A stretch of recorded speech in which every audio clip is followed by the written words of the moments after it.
everybody, and welcome to episode 100 of a Slice of Gaming podcast recording on June 1st, 2025. I am your host, The Uncharted Wolf, and I am joined by the original members, the original people who made this podcast started. And I want to go through everyone one by one. I'm going to get the housekeeping out of the way. We're on YouTube, Spotify, Apple Podcasts. Like the podcast, follow us on Twitter and Blue Sky at A Slice of Gaming. But let's actually get into kind of the whole impetus and the journey we've been on. 100 episodes is crazy. I'll just say that right off the bat. So I basically want to go introduce everyone and then ask like what 100 episodes of A Slice of Gaming means to them. Let's start with Bench JC, one of the first 5 people. How does it feel being 100 episodes later doing the Slice of Gaming podcast? It's pretty wild, like considering because it is 2 years, almost to a week, that we've been doing this. And I mean, thinking of where just life was then and where it is now, pretty crazy. On top of just getting to yap about video games for 2 straight years with you knuckleheads is always like a fun thing. Like, I don't have many friends who are in the weeds of video game stuff, so having a place weekly that I'm able to come and share opinions and yap and even talk about new releases and games I'm playing, it's honestly just a blessing because it's just a release to be able to talk about that stuff and just hang out. And even like outside of just the podcast we record weekly, having this Discord that it's active every day that the viewers will never see, but there's always something fun going on there and some shit talk happening that's pretty memorable. Yeah, right. Literally at this moment, Navi's talking about how Mario Kart's going to be bad. So, like you said, shit talk. We're also joined by yet another one of the founding 5, Moonlight 150. Moon, what does 100 episodes of A Slice of Gaming podcast mean to you? It exasperates just how fast time goes by because what? It still doesn't feel real. That's like I've been putting this thing out consistently for like 100 episodes, 100 weeks, give or take, because we did skip some weeks, but more or less. And it's just kind of like my own job when I think about like, wow, I'm coming up on 9 years at that, and somehow it doesn't feel like it, but it does at the same time. I'm tired. I mean, you've been doing a lot of cool stuff on your own with the anime stuff and manga reactions, and that's been really blowing up for you as well. Yeah, it's been a good time. Another one of the founding 5, Fusion. What does 100 episodes of A Slice of Gaming mean for you? Yeah, we talked about it a little bit last week when me and you duo-casted, but kind of what Binks said. It's just nice to have an outlet where, just as Binks was talking about, I don't have like a lot of friends who are super nerdy about video games. So if I can come every week or as much as I can to come talk with you guys about the nerdiest video games on the planet, it's like I'm surrounded by JRPG fans. Doesn't get more nerdy than that, you know what I mean? Like, at the end of the day, that's like the nerdiest shit you can get into. So, whoa, hold on. I wasn't roasting. It's nerdy. Okay. You have to admit it's nerdy. It is nerdy. So, like, I feel like we have a great place where all of us, obviously, we like the same genres, but we all have our individual genres that we can come onto this podcast and yap about for an hour, where it's just like, you guys especially have got me into so many genres that 2 years ago I would never thought of getting into. And it's like that for my personal gaming lineage and getting more into specific games. It's like you guys have helped me so much. Be like, I'm not just gonna play Call of Duty. I'm not just gonna play the AAA big budget Sony games. Like, I'm going to check out JRPGs. I'm going to check out the smaller stuff. I'm going to do so many different things. And yeah, 2 years feels insane to think where this time last year we just threw it all together. We're like, okay, we want to make a podcast. Let's throw a podcast together. I didn't like me. I said this on last week's podcast. I didn't think it would last 2 years, but we're here 2 years, and I feel like having everyone else that is even outside of the original 5 has been nice to just like throw more people in there, throw more opinions in there, and like we alluded to, today will be like a showcase prediction stuff, and that's like some of my favorite things to do on the podcast with you guys, because at the end of the day, we get to sit here for an hour, 2 hours, and just be excited about video games. And if that's something I can do every week, every 2 weeks, whenever it is, it's just like, it's awesome all around the board. Yeah, it's fine. I mean, you even bring up like kind of getting into different genres because of everyone and different types of games. It's like, dude, I would have never played 13 Sentinels without Bench. So I give him shit all the time, but it's like, dude, I really like that game. That's a Great really good game. video game. Top 10. And then the last of the original 5, Dark. How does 100 episodes of Slice of Gaming make you feel? Kind of surreal, you know. I remember 2 years ago talking with Moon. It was just like a what if scenario, and now it's crafted into this whole big thing of like fucking 100 weeks is insane. From Mhm. us starting it to the fallouts and drama that we had to coming back to now we have like a massive crew with not just us 5, but like we branched out and got other incredible people that come on and talk about what they like and shit. It's kind of crazy when you think about it literally came from nothing. Yeah. And we turned it into something insane, and you've been holding it down this entire time. It's Yeah. nuts. Yeah. It No, really is all to think about. yeah, it was weird looking back on it. It's like I am the only person that has been on for all 100 episodes. Because I got nothing else better to do on Fridays, I'll be honest with you guys. So I don't know. It's a weird feeling, like you said, Doug. It's like 2 years of just talking about video games. Like you guys said, it's like it feels good to just have an outlet to just talk about games. Because a lot of my friends don't play games, or not, they don't play the games the way we do, where we're obsessing over SGF and Jeff Keighley's outfits. We're doing something entirely just kind of in this specific subsection of gaming that, is not growing to the level, or I specifically mean like this subsection of gaming isn't at the level of like scale of like, the general gaming audience, the Fortnite and Roblox players. But at the end of the day, it's like a very passionate group of people. And I think I would much rather that than have millions and millions of people listening. It's like just have maybe a small group, but a very passionate group that wants to, debate us or talk to us and, talk about video games. And we get more and more viewers every day, every week. And it's kind of awesome. It allows us to talk about this hobby that we love in a very expansive and real way, and also make fun of executives in the gaming industry, which I feel like is every week. And we're about to talk about that with one of our news topics, our only news topic. So yeah, I love this podcast. It's a ton of fun to do. I like putting it together. It doesn't take me a lot of time, and I just get to talk about games in a fun manner. And again, shout outs to all our guests: Bob, Beef, Jack, Navi. I have such a bad memory. Who else? Jat. Let's Jat there. Jat.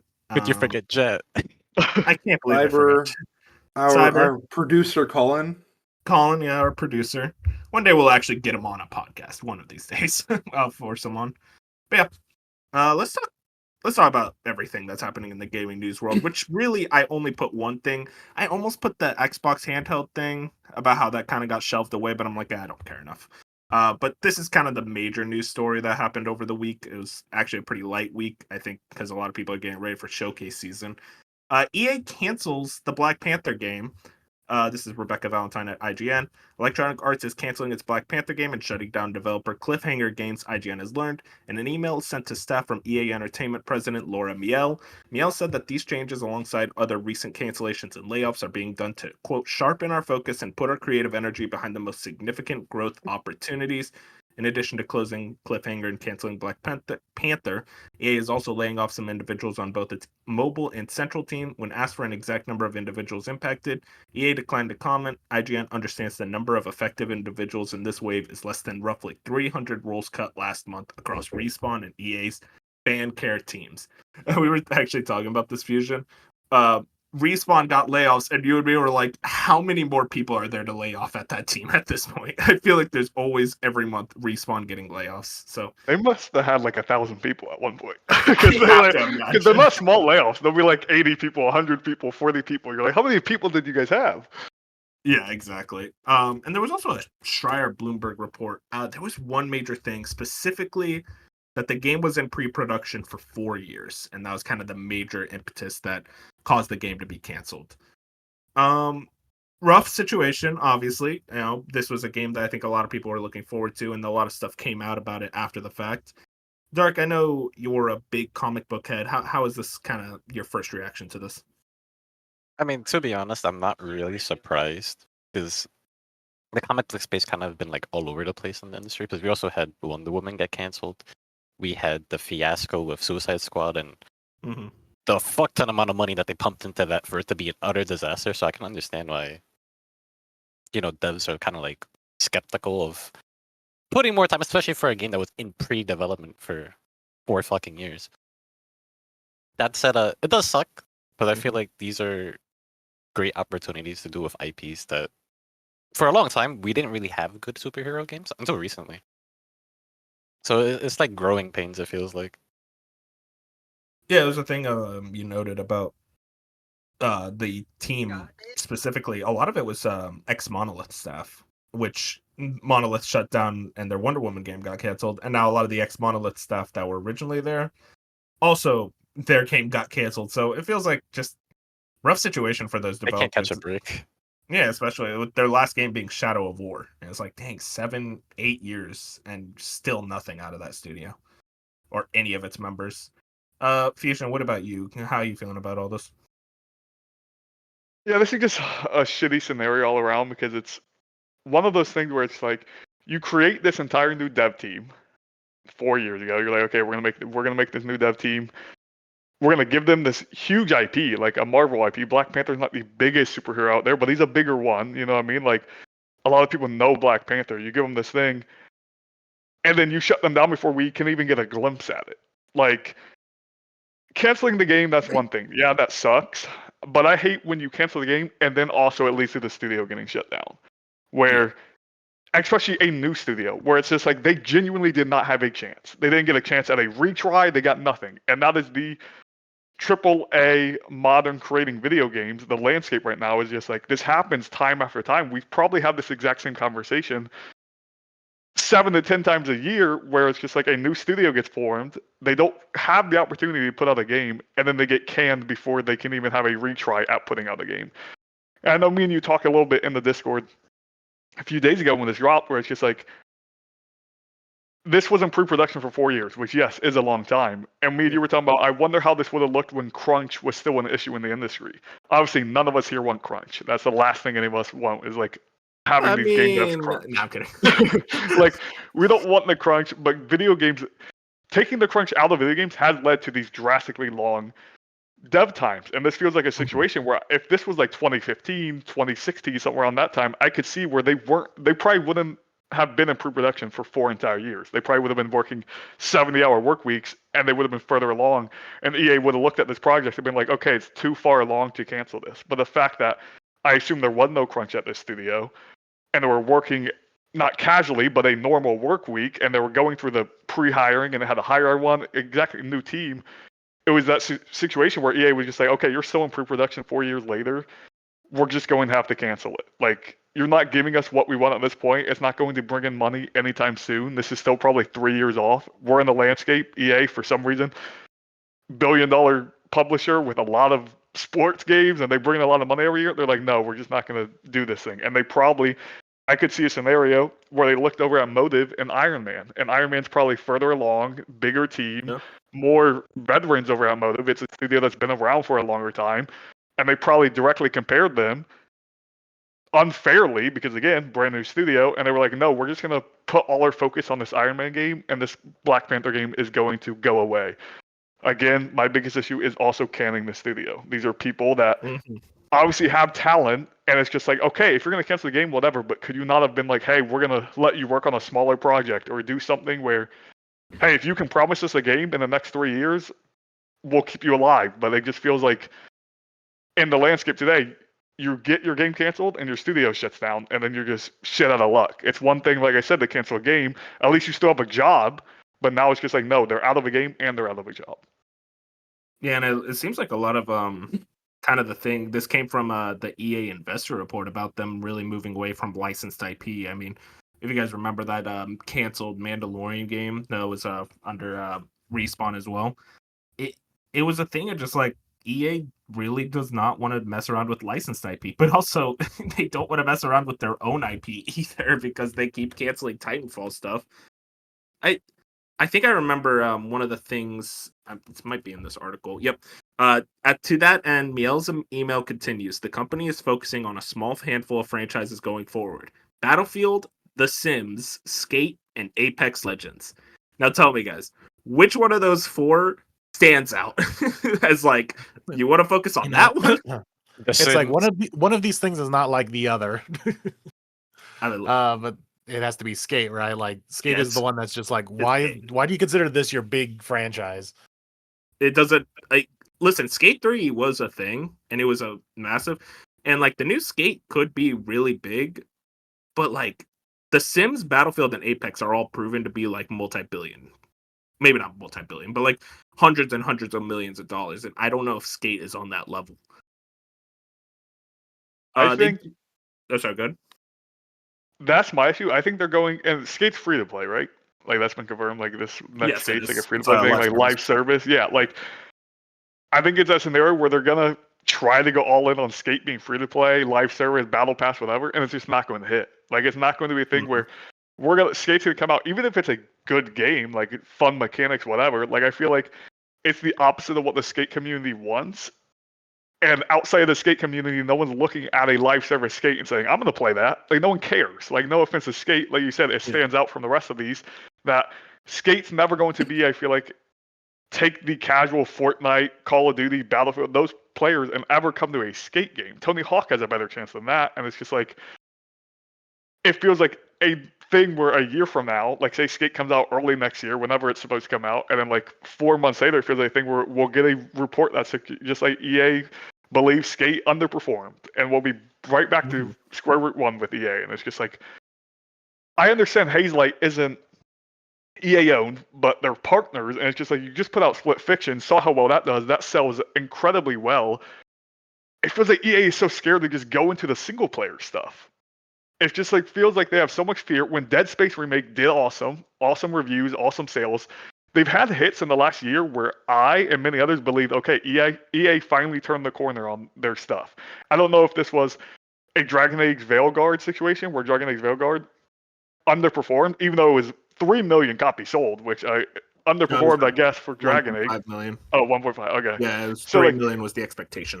Oh, okay, that makes more sense. So like, but even I assume from this time it's got to be around like 2 million, where it's just like, yeah, that underperformed to them, but like, there's no way Dragon Age alone was just like what scared them away from going hard It into seems like the. it was mostly EA Sports FC. That was the bigger. Yeah, big where failure. it kind of Dragon yeah, Age where was kind of negligible for them.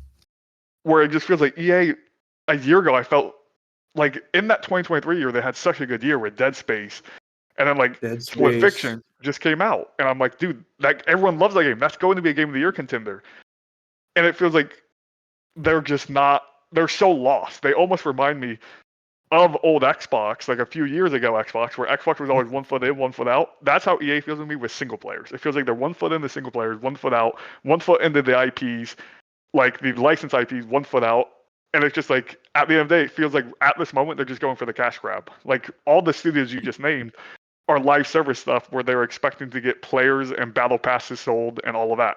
There's nothing in that thing where it's just like, oh, we're gonna commit to single player stuff, even though they have tens of 20 single player projects in the works, but who knows how many get canceled between here and release.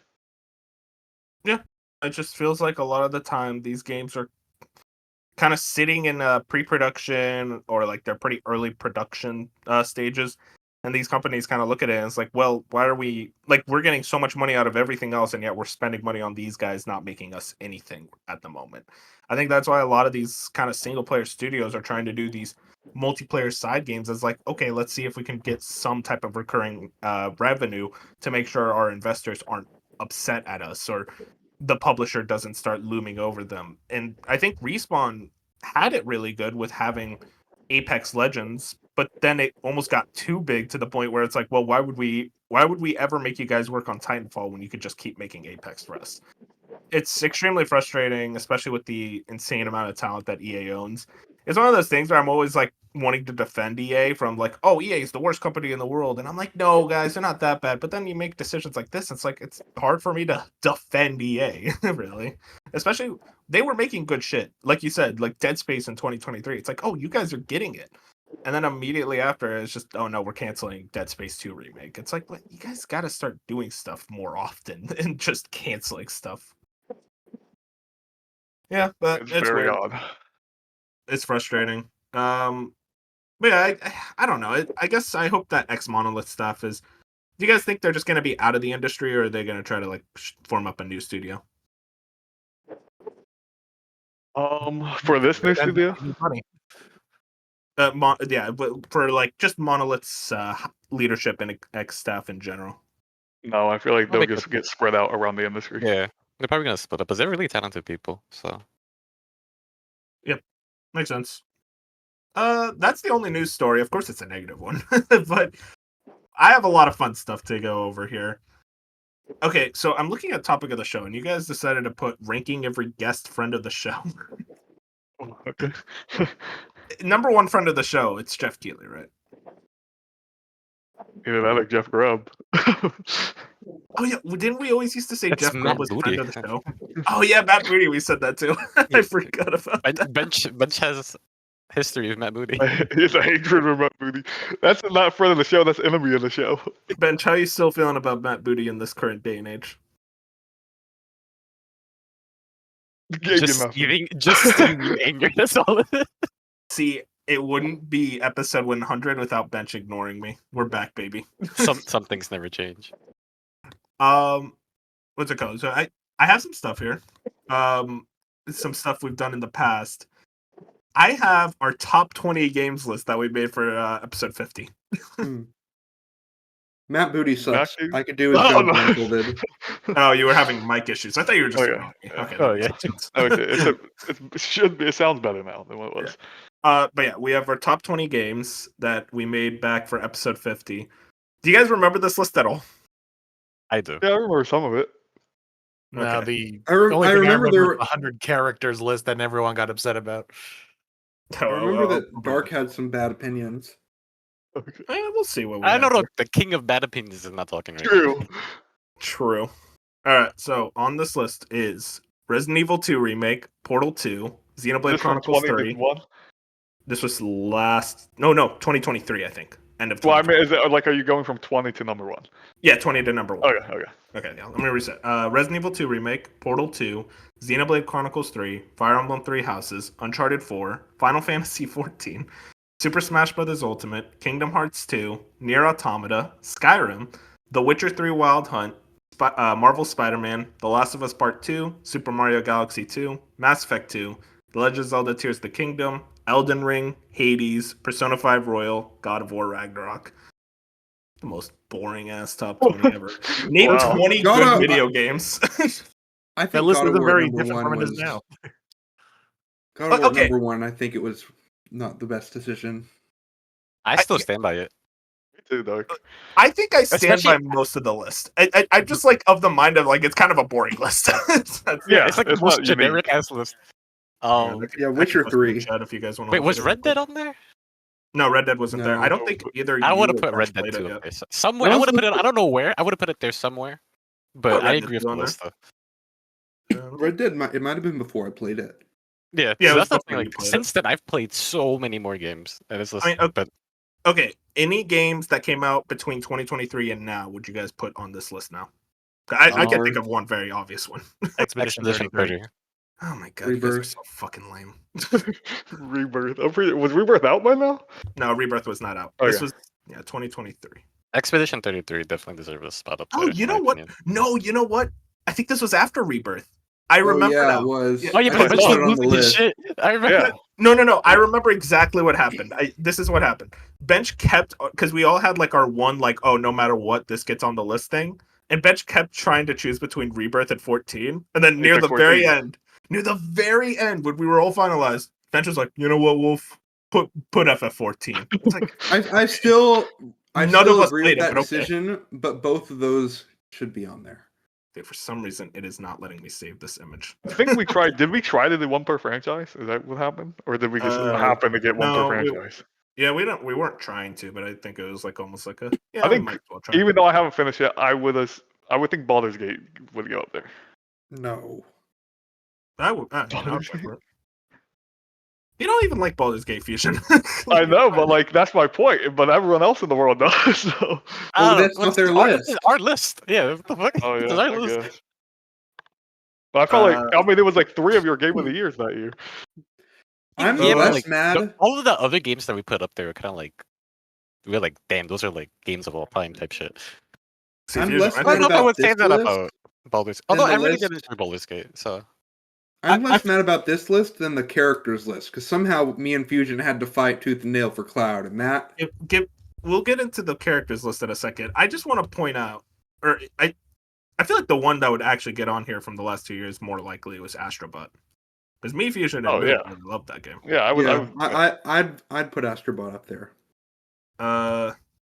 Maybe Dark one of these days we'll actually get to it. Jeez. it's like come on PC yet. Oh yeah, and this was also before Bench played Last of Us 2. That would definitely go higher. Because right now it's at Yeah, 8. Last of Us 2 would go higher. Would Hades be replaced by Hades 2 even now with the early access? Or Yeah. would we still do Hades 1? I don't know, Yeah. but I feel like Hades 1 was so like kind of like It- groundbreaking in a sense. That was like, damn, this is fucking hell. It I depends. think we need 'Cause to I wait do to see think how Hades Hades 2. 2 Yeah, I think 1.0 will come out and it will be a better game than Hades. And I think I remember also we were debating between God of War Ragnarok and Persona 5 Royal for number 1. We were. I I think think it was Persona me should not have playing slipped. Persona. It was me not playing Persona, Yeah. and all 5 of us had played God of War at the time.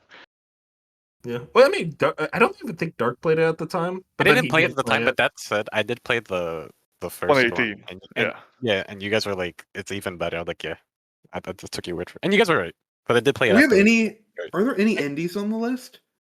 You Hades. just I guess- mentioned Hades. Hades, but is that the only one? I think so. Yeah, Yeah. 'cause Yeah. the thing with Bunch of indies indie is haters in this. they're I- more I of think- the your personal Because it's favorites, a- not like a collective. Indies Take that really as a make win.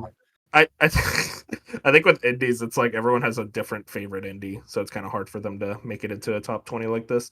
I hate to be that guy. I really do. Truly, I hate it from the bottom of heart that I have to be this guy. Witcher 3 over Skyrim is kind of weird, guys. Yeah. That's wrong. Come on. Skyrim has fun combat. To start. Fusion is quiet. Yeah, he's already. And one has immaculate writing. I'm not saying Skyrim writing is bad, but one is like has the best side quest in video game history, and the other one's just good. You can Honestly, turn though- into a werewolf in one. So it depends on if you're more combat focused, which is funny that Binks of all people who like argues every day that he prefers story and side quests and characters is. But I also have his issues first with thing- Witcher 3 story. His first comparison is combat. But I also have He- issues with Witcher 3 story and the You DLC. couldn't tell me anything about Wicked. he gives that game. He gives that game an 8, and he hates it. It's not that I hate it, but there's when someone's talking about an overall GOAT and you disagree, you have to voice your opinion. And listen, I'm not disagreeing. I will say, dude, we cooked with Portal 2 on this list. I mean, honestly, we should have put it higher. I feel like it's. Higher. mean, Yeah, I think I'm the one that brought up Portal You 2. did, that was your lock. lock. Be higher. Because I I need to play think. Portal 2. No, man, your you're- luck was Kingdom Hearts. Oh, maybe it was. Dark was also the one who brought up Kingdom Hearts. Yeah. I think you were I think you also wanted to put Bioshock Infinite on the list somewhere, which Probably. was before like most of us played that. Post me playing Infinite, I would have fought with you to try to get it on there. Granted, I still don't think it would have got on there, but I would have fought for it. No, Dark likes it too. I probably would have made it. Because I almost like, I love Resident Evil 2 Remake. It is the weirder one. It's the like, oh yeah, I guess it's number 20. We all like I would it. have put 4 on there over 2. Yeah, Yeah, I prefer to. I don't I know. prefer to. It's like a 50-50. Ask me on a different day. But yeah, those are top 20 games. Honestly, it's a thing of like, I don't think it's a bad list. It's just one of those things where I look at it now, I'm like, I don't think there's any crazy hot takes on this list. I think and also, I Fusion feel like brought it we up earlier. We all have such varied tastes that you kind of got to make the list that pleases everybody. So there's nothing really crazy. So it's like all of the ones that we agree are great, but none of the ones that we're like separated on each other by. I remember, yeah, and I remember my take at the time, and I still agree with it. Was Spider-Man was way too high. I agree. Yeah, I'd say that. Yeah, that's way too high. Yo, Yeah, Shadows, I can agree with that. because it's number 9 right now. Yeah, no, overall, I think this is a pretty good list. I feel like if we did this again, there would definitely be some changes. Astrobot would definitely be added, and also some stuff we've played from the backlog that would make it, like you said, Bioshock Infinite. But for the most part, I think this is pretty close to what we would have now.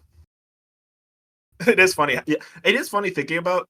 Usually, we talk about it all the time. Of like every time there's like a top games of all time list, a God of War makes it at number one. Like one of the new ones because it's like yeah. it's a people pleaser franchise. Like people love like God of War is that thing where it's just like it's either your favorite thing of all time or you just love it. Like no one hates the God of War games. You know what I mean? Like so you can't really ever. There's no one ever be like, no, God of War is a 6 or something. So it's just like it feels like at the very least, God of War will get an 8 out of 10, and so they'll always be at near the top of a list. Now let's talk about the much more controversial list: the top 15 most iconic characters. All right, so from 15 to 1, we have Cloud Strife, Lara Croft, Geralt, Doomslayer, Scorpion, Link, Kirby, Freddy Fazbear, Master Chief, Kratos, Steve, Pac-Man, Sonic the Hedgehog, Mario, and Pikachu. I mean, listen. Do I have to say it again? Oh, I hate the Geralt? list. No Dude, one... Geralt?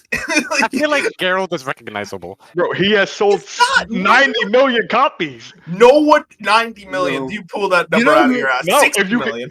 No, 60 million? 60 million for Okay. Witcher 3, 25 million for Witcher 1 and 2. 85 million copies for the Hey, Witcher with all Yeah, have if Geralt. nobody Hey, what if knows who we- Geralt is. what if They we know replaced white-haired Geralt- guy. What if we replaced Geralt with Arthur Morgan? No, No, that's not More it. people know Geralt than Cloud. And I was fighting for Cloud. Cloud at 15 is crazy. I was fighting with you there, but do not tell me that more people know Cloud than Geralt. I just don't believe it. But also, I think Geralt's overrated. Oh, we're not talking about our favorite characters. We wanted to make an iconic list. We're talking about Yeah, the most iconic iconic in the video game sense list. of most people will recognize him if you show them a picture. Yeah. Yeah, we I weren't do talking think we about our favorites. We should have thrown Eevee on the list, to be honest, but We know it was one for franchise. Yeah, we did one for okay. franchise. I will say we cooked kind of with the top 5. Steve, I think our top Pac-Man, 5 is great. Sonic, Mario, and Pikachu. That's right. Yeah, I I don't think- think you beat in that top 5, to be honest. A lot of people got mad at us for Kratos, though. I Not don't being know if higher? I think Kratos is too high. Number 6. Yeah, You I guys think think that's a Kratos little is too number high. six? I feel like Swap him with Cloud and we can call it even. No, Cloud is not. I don't even think he's top 15. Okay, if you want me to be completely real, I don't know what he's doing there either. Was it? I misheard. We put Master Chief on there, right? Yeah, Master Chief was. Yeah. sick. Okay, that's what I thought. Yeah, and also I'm like, would you guys say Scorpion is more iconic than Ryu? No. No, I know I think that. I know maybe Spider is much higher. maybe at a time, but I think even in the last year, those franchises have just gone in opposite directions of popularity. As someone no, who I doesn't play think so. fighting games, I don't know what Ryu looks like. That's embarrassing to admit. You could show me a picture of Ryu, I wouldn't know. That's like I wouldn't know, but I would know. He's living Scorpion. in a different world, really. Yeah, he's like Yeah, I Well, don't. he's not even just in fighting games. He's like in every game. I just don't know. I He know was the in Wreck-It name. Ralph. Like Always That's passing right. him by like a wayward train. Damn, you could have met Ryu in real life and you wouldn't have known. that would let me know, man. He's a real Wanna person. walk Man. past them. Also, Lara Croft. I don't know if I'd still put Lara Croft on this list. No. She's up there, dude. Maybe I not. know, like Maybe back then 20 when the reboot trilogy was a bit more higher, but now it's definitely feigned. I wonder, would there be an argument for Astrobot? No, not yet. Give them one more game and then maybe. But like 70 million people put. No Lara Croft for Astrobot? I don't know, man. I put Astrobot over Lara Croft now. He's literally in with every PS5. Yeah, but we're also talking about general recognizability, where Yeah. people are probably more will recognize the Angelina Jolie Tomb Raider movies than Astrobot.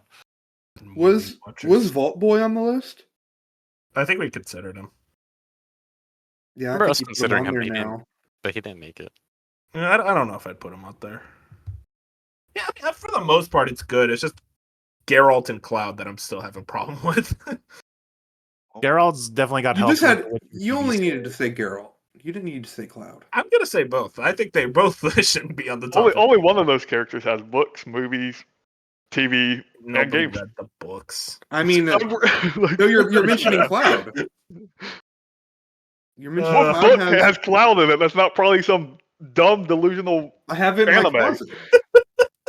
Like, And there's also the movie Advent Children. wow, that's a great movie. Better than the Not Witcher even show. a good movie.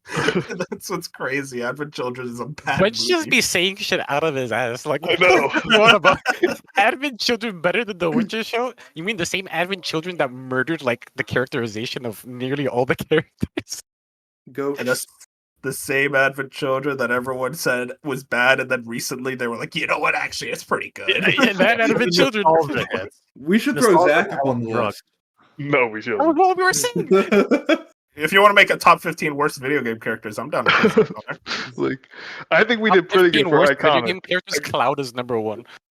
No, that's crazy. Listen, despite everything, the top 5, I mean, we cooked hard.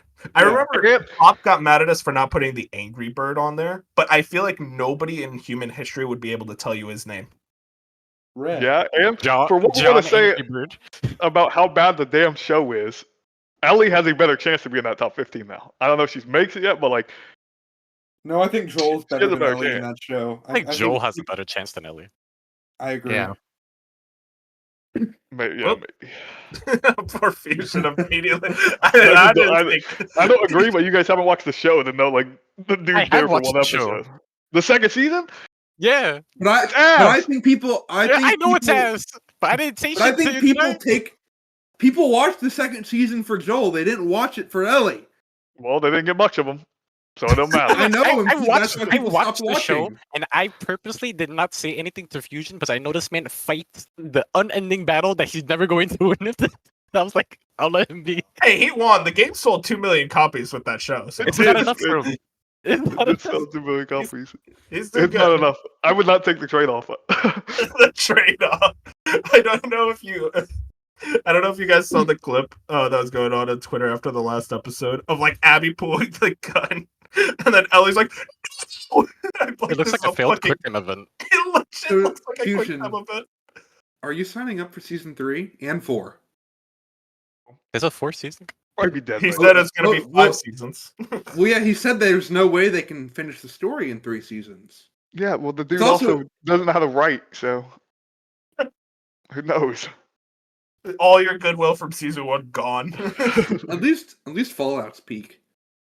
What did That's he? true. Wait, he recently had a quote that killed me. What, do you remember Fusion? The quote was something about like Ellie's. Basically, the quote was Ellie's an idiot. I'll be smarter. You're like, Yeah. dude. Nice quote, man. Oh yeah, no, he also said this will be the only video game adaptation I do. Yep. It's like, thank you. Stay away from my stuff. Thank you for taking the bullet, Fusion. Pray he takes over Final Fantasy VII. Something. I'd watch Just that. any of it. It can't be worse than Advent Children. That's true. That's true. Last thing on the thing before we actually get to the big boy predictions. I watched the first episode of the Slice of Gaming podcast, specifically our Oh God. this, I was thinking of doing that. Like, specifically our PlayStation Showcase predictions. One thing, we kept talking over each other. If you think That makes sense. that whole situation right now, talking about the Last of Us show, I was like, this is just like the first episode. We kept talking over each other. It was a fucking dream. And then one other thing. Also, Moon, your mic was terrible back then.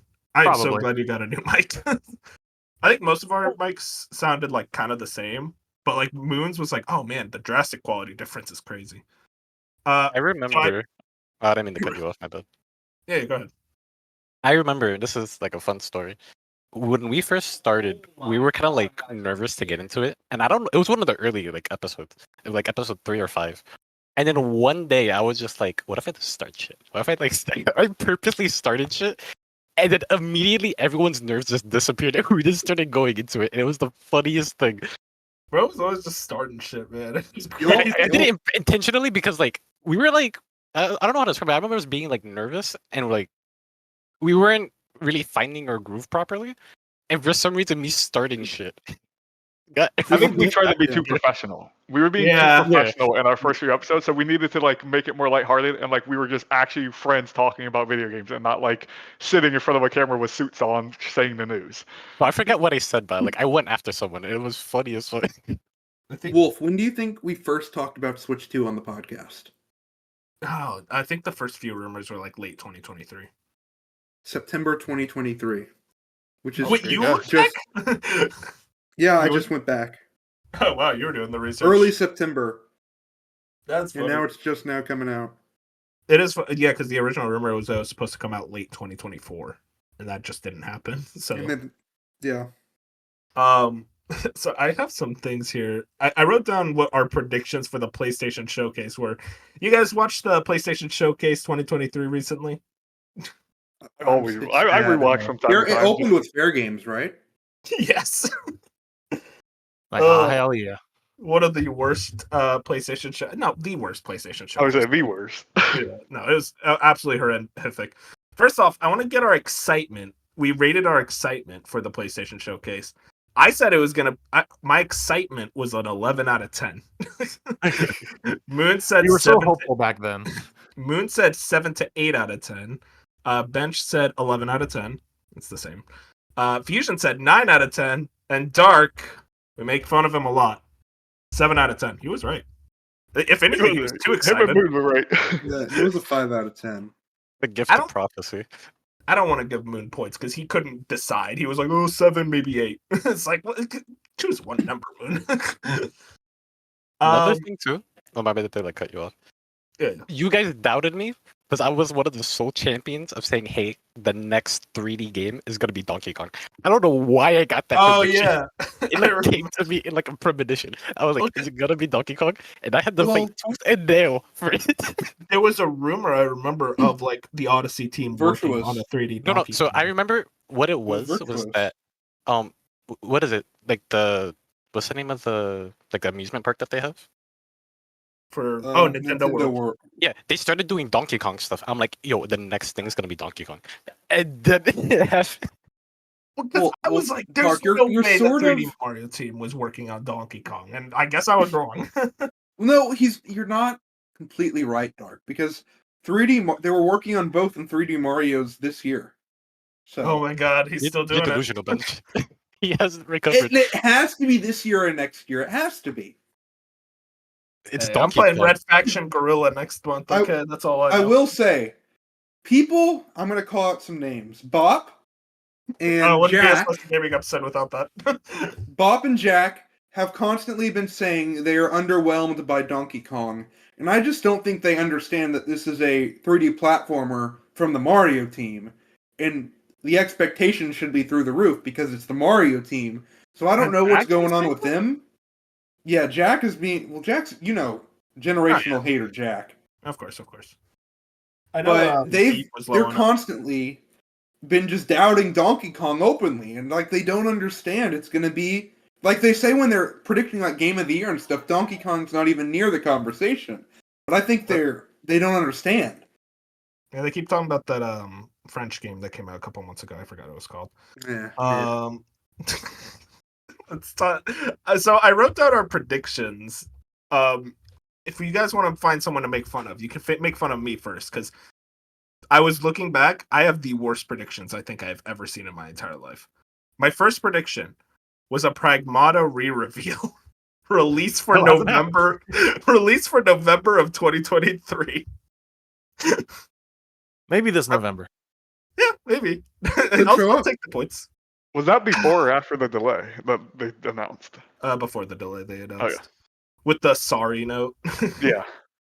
And then my second prediction was a Twisted Metal reveal. The game will look good. You will see a battle pass on screen, slated for early 2024. That was completely wrong. Because even when we saw the leaked footage, it didn't look good. And then we had hope predictions. We did like 2 regulars and then 1 like dream prediction. Mine was Bloodborne 60 FPS. Which is a 60 FPS mode for Bloodborne. Yeah, that's a dream prediction, apparently. Still waiting. That So, is yeah, crazy. I went 0 for 3. That's funny. And then next is Moon. Your first prediction, Moon, was no Last of Us factions this year. Hey. He was right. But then what was funny, Fusion and Bench were adamant it'd be here, and also Bench said it would release in July.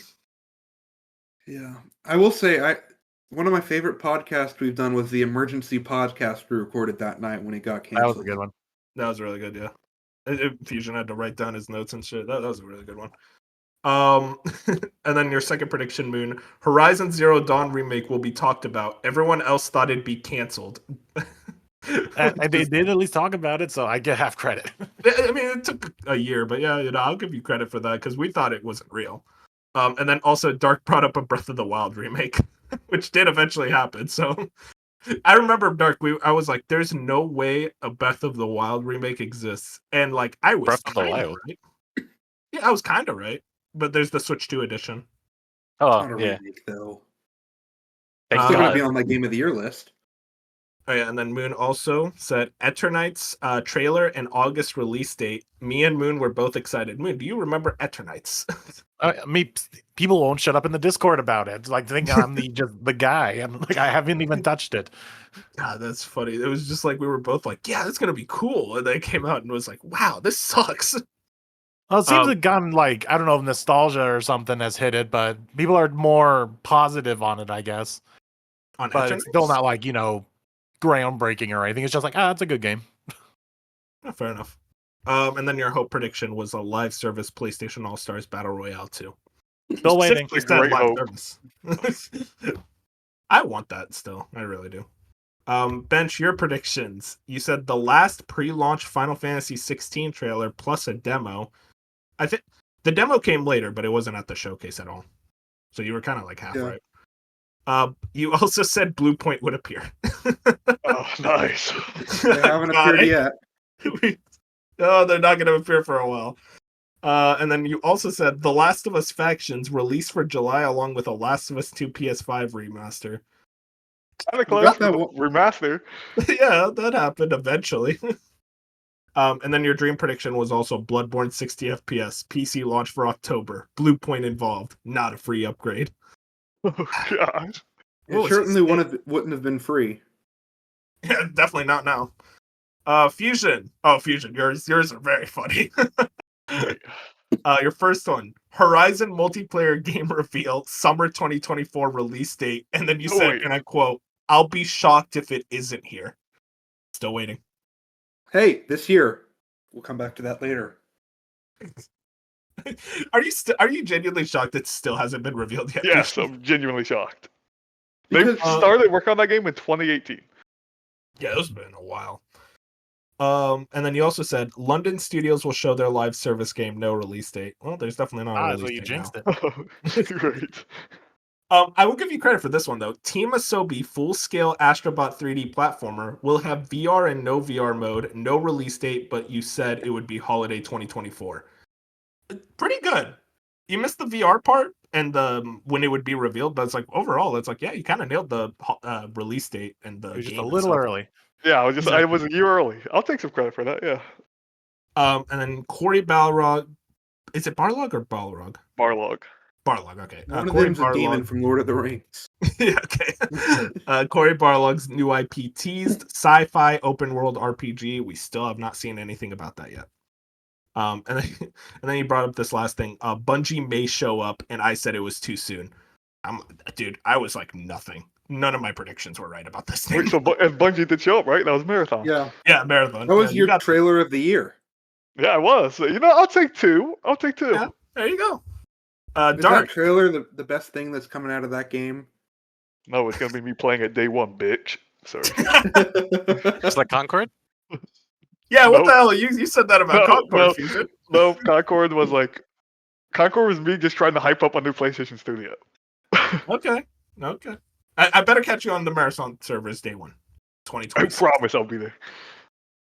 Dark, you said Spider-Man 2 release date for September/October, an over 5 minutes of trailers, or an over Yeah. 5-minute gameplay, which you kind of That was nailed right. that. The only thing was that the release date wasn't here; it was at SGF. If you guys remember, it was like 2 weeks Yeah. later. I'll still give them credit. Yeah, that's still That credit. was It's just really weird funny. of them to do. And then Metal Gear Solid 3 remake reveal. And then me and Bench said Konami was coming back in a big way, and everyone else roasted us for hopium. Quote, we're so right. fucking smart. We're so smart. We man. are. We're so smart. They're back. And then the Dark's hope prediction was FF9 remake will be revealed. I'm still waiting on that one. Still waiting on that one. Dark, you kind of nailed it all though. Like Yeah, you did really well. except FF9, but that was your hope prediction. And Yeah. even then, like that's a real thing. It exists. And then I have some extra things. Nobody thought Silent Hill 2 remake would appear. I assumed Silent Hill 2 remake would suck. I was wrong. Again, I have gotten Yeah, that's what I was gonna say. It's like we nothing were all right. dunking on Konami when suddenly it's like Silent Hill was like the most dissed on game. I was so fucking dumb. In our defense, Silent Hill 2's first gameplay reveal was not. It didn't look good. Yeah, no, Oh, yeah, it did looked inspire bad. confidence, that's for sure. And then I was there. something else that happened. We were talking about the Horizon Live service with Fusion's predictions, and then 10 minutes later, Bench didn't hear us talking about it, and then he just brought up, "Oh, what do you guys think of the Horizon Live service game?"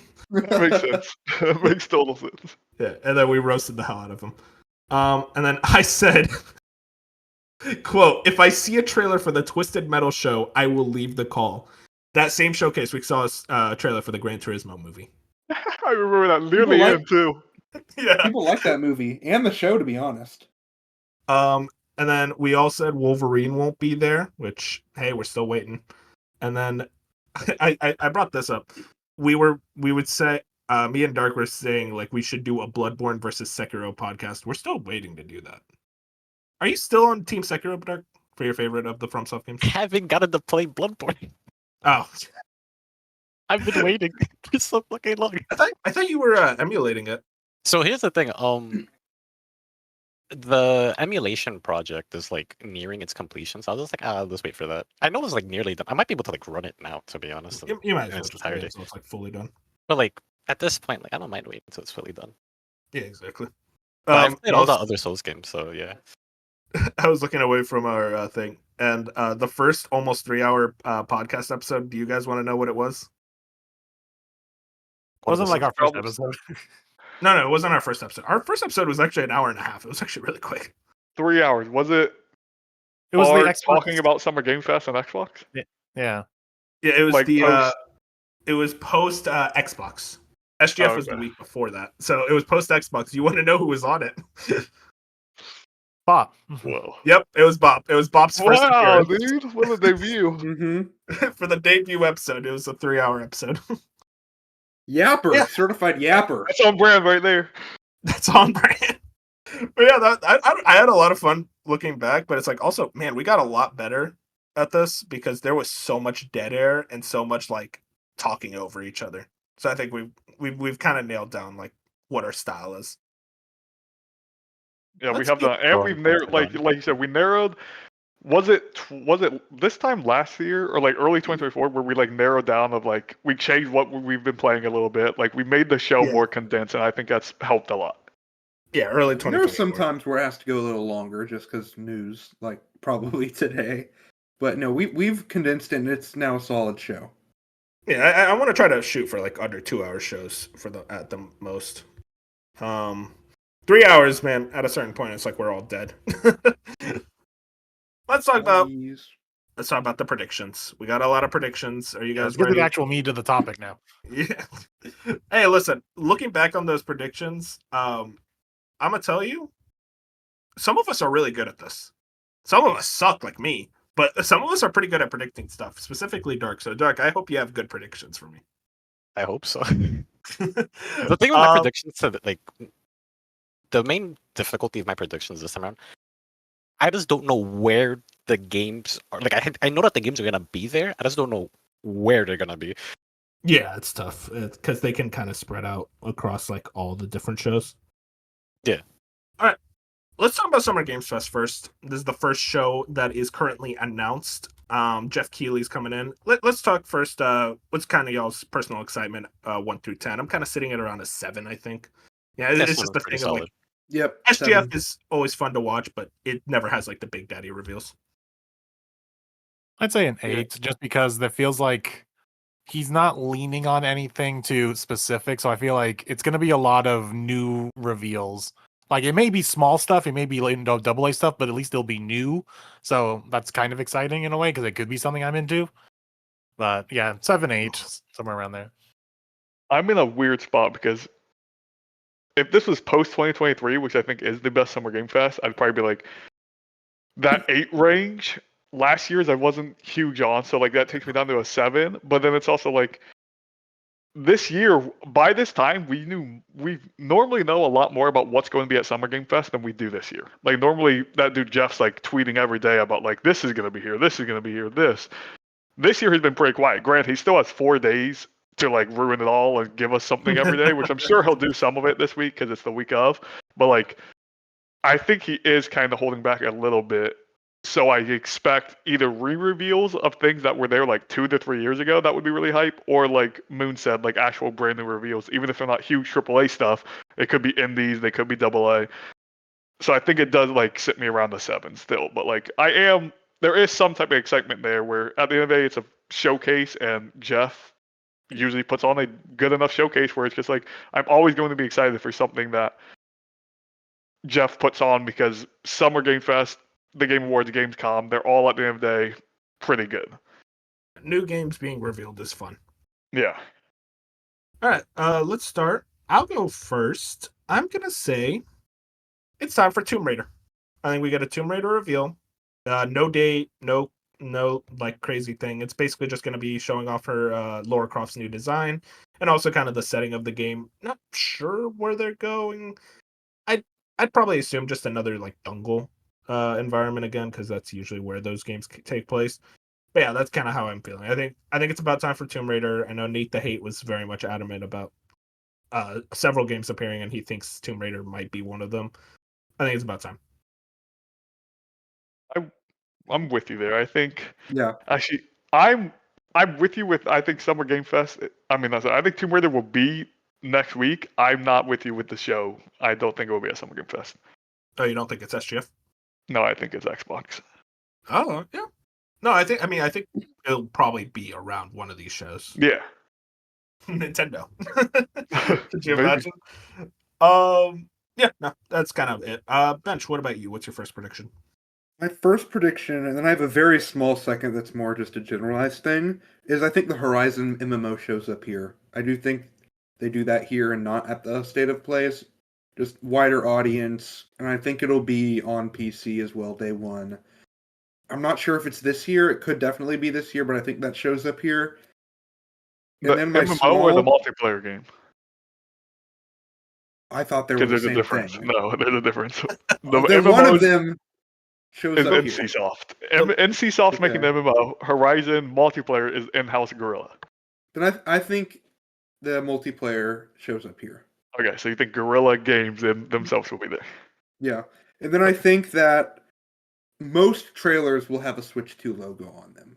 We're going to finally see, like, because Nintendo, I think, has put a, like, tight lid on third parties on what they can say, but it's the day after launch, and I think this, without Nintendo, we have the Switch 2 logo on, like, the partners thing, but without it being, like, I don't think Nintendo shows up besides some ads. But I think it's still, I guess you could call it a Switch 2 blowout, because most of the third-party things will have a Switch 2 logo on them.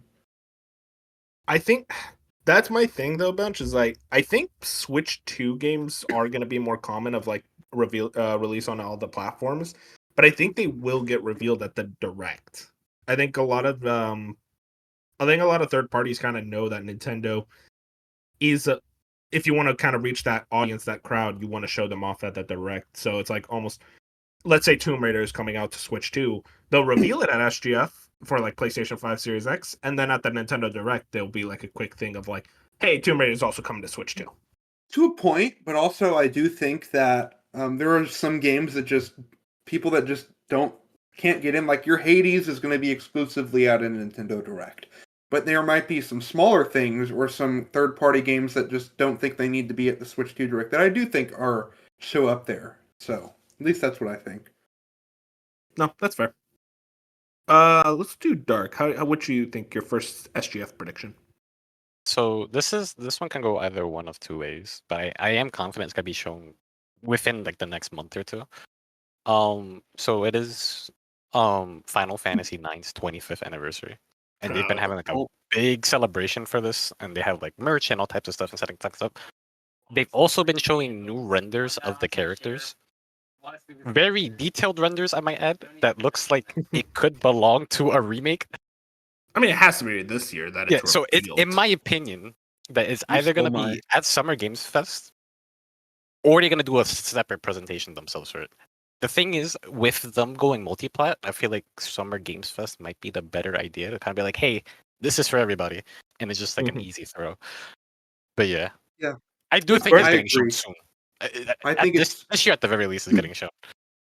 Yeah, my prediction for that was FF9 or FF Tactics, one of them being here, because we do know Square is a partner. And honestly, they don't really have commercials for any games that would show up because I just don't think there's a Square game after Bravely Default that's showing up. So I think that they would have a reveal at SGF specifically. Dragon Quest I 1 would and just, 2.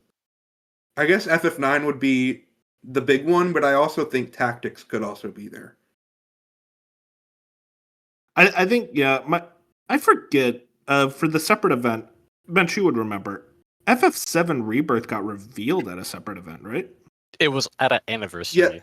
Yes, but I think Square Enix now is in a different spot where they'd prefer being at an event and maybe do their own event and live stream to further push more information out.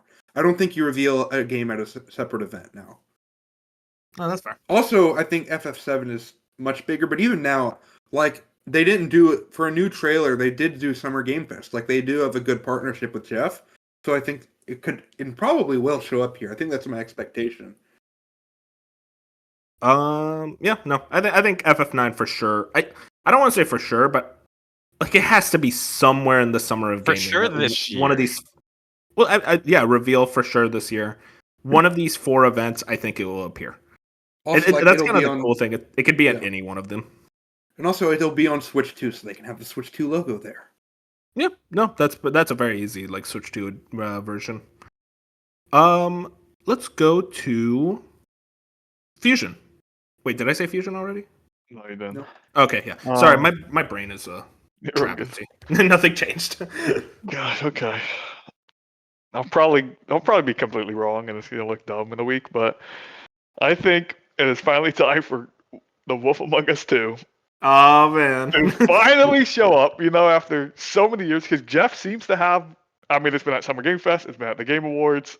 Like Jeff has the sauce to get it. Like he's had it multiple times. So like, if it's going to be at a show this year, I mean, this week, it's going to be a Jeff show. Like I don't think it'll be at Xbox, Nintendo, whatever. I think it will be at a Jeff show. So I'm going to assume it's Summer Game Fest, and my more bold prediction is I do think it gets a holiday 2025 release window. I don't think they put an actual date Ooh. on it, and it could get pushed. Most likely does get pushed the next year, but I do think they try to commit to a release window because up to this point, they really haven't. So it's just I think they'll finally be like, hey, holiday 2025.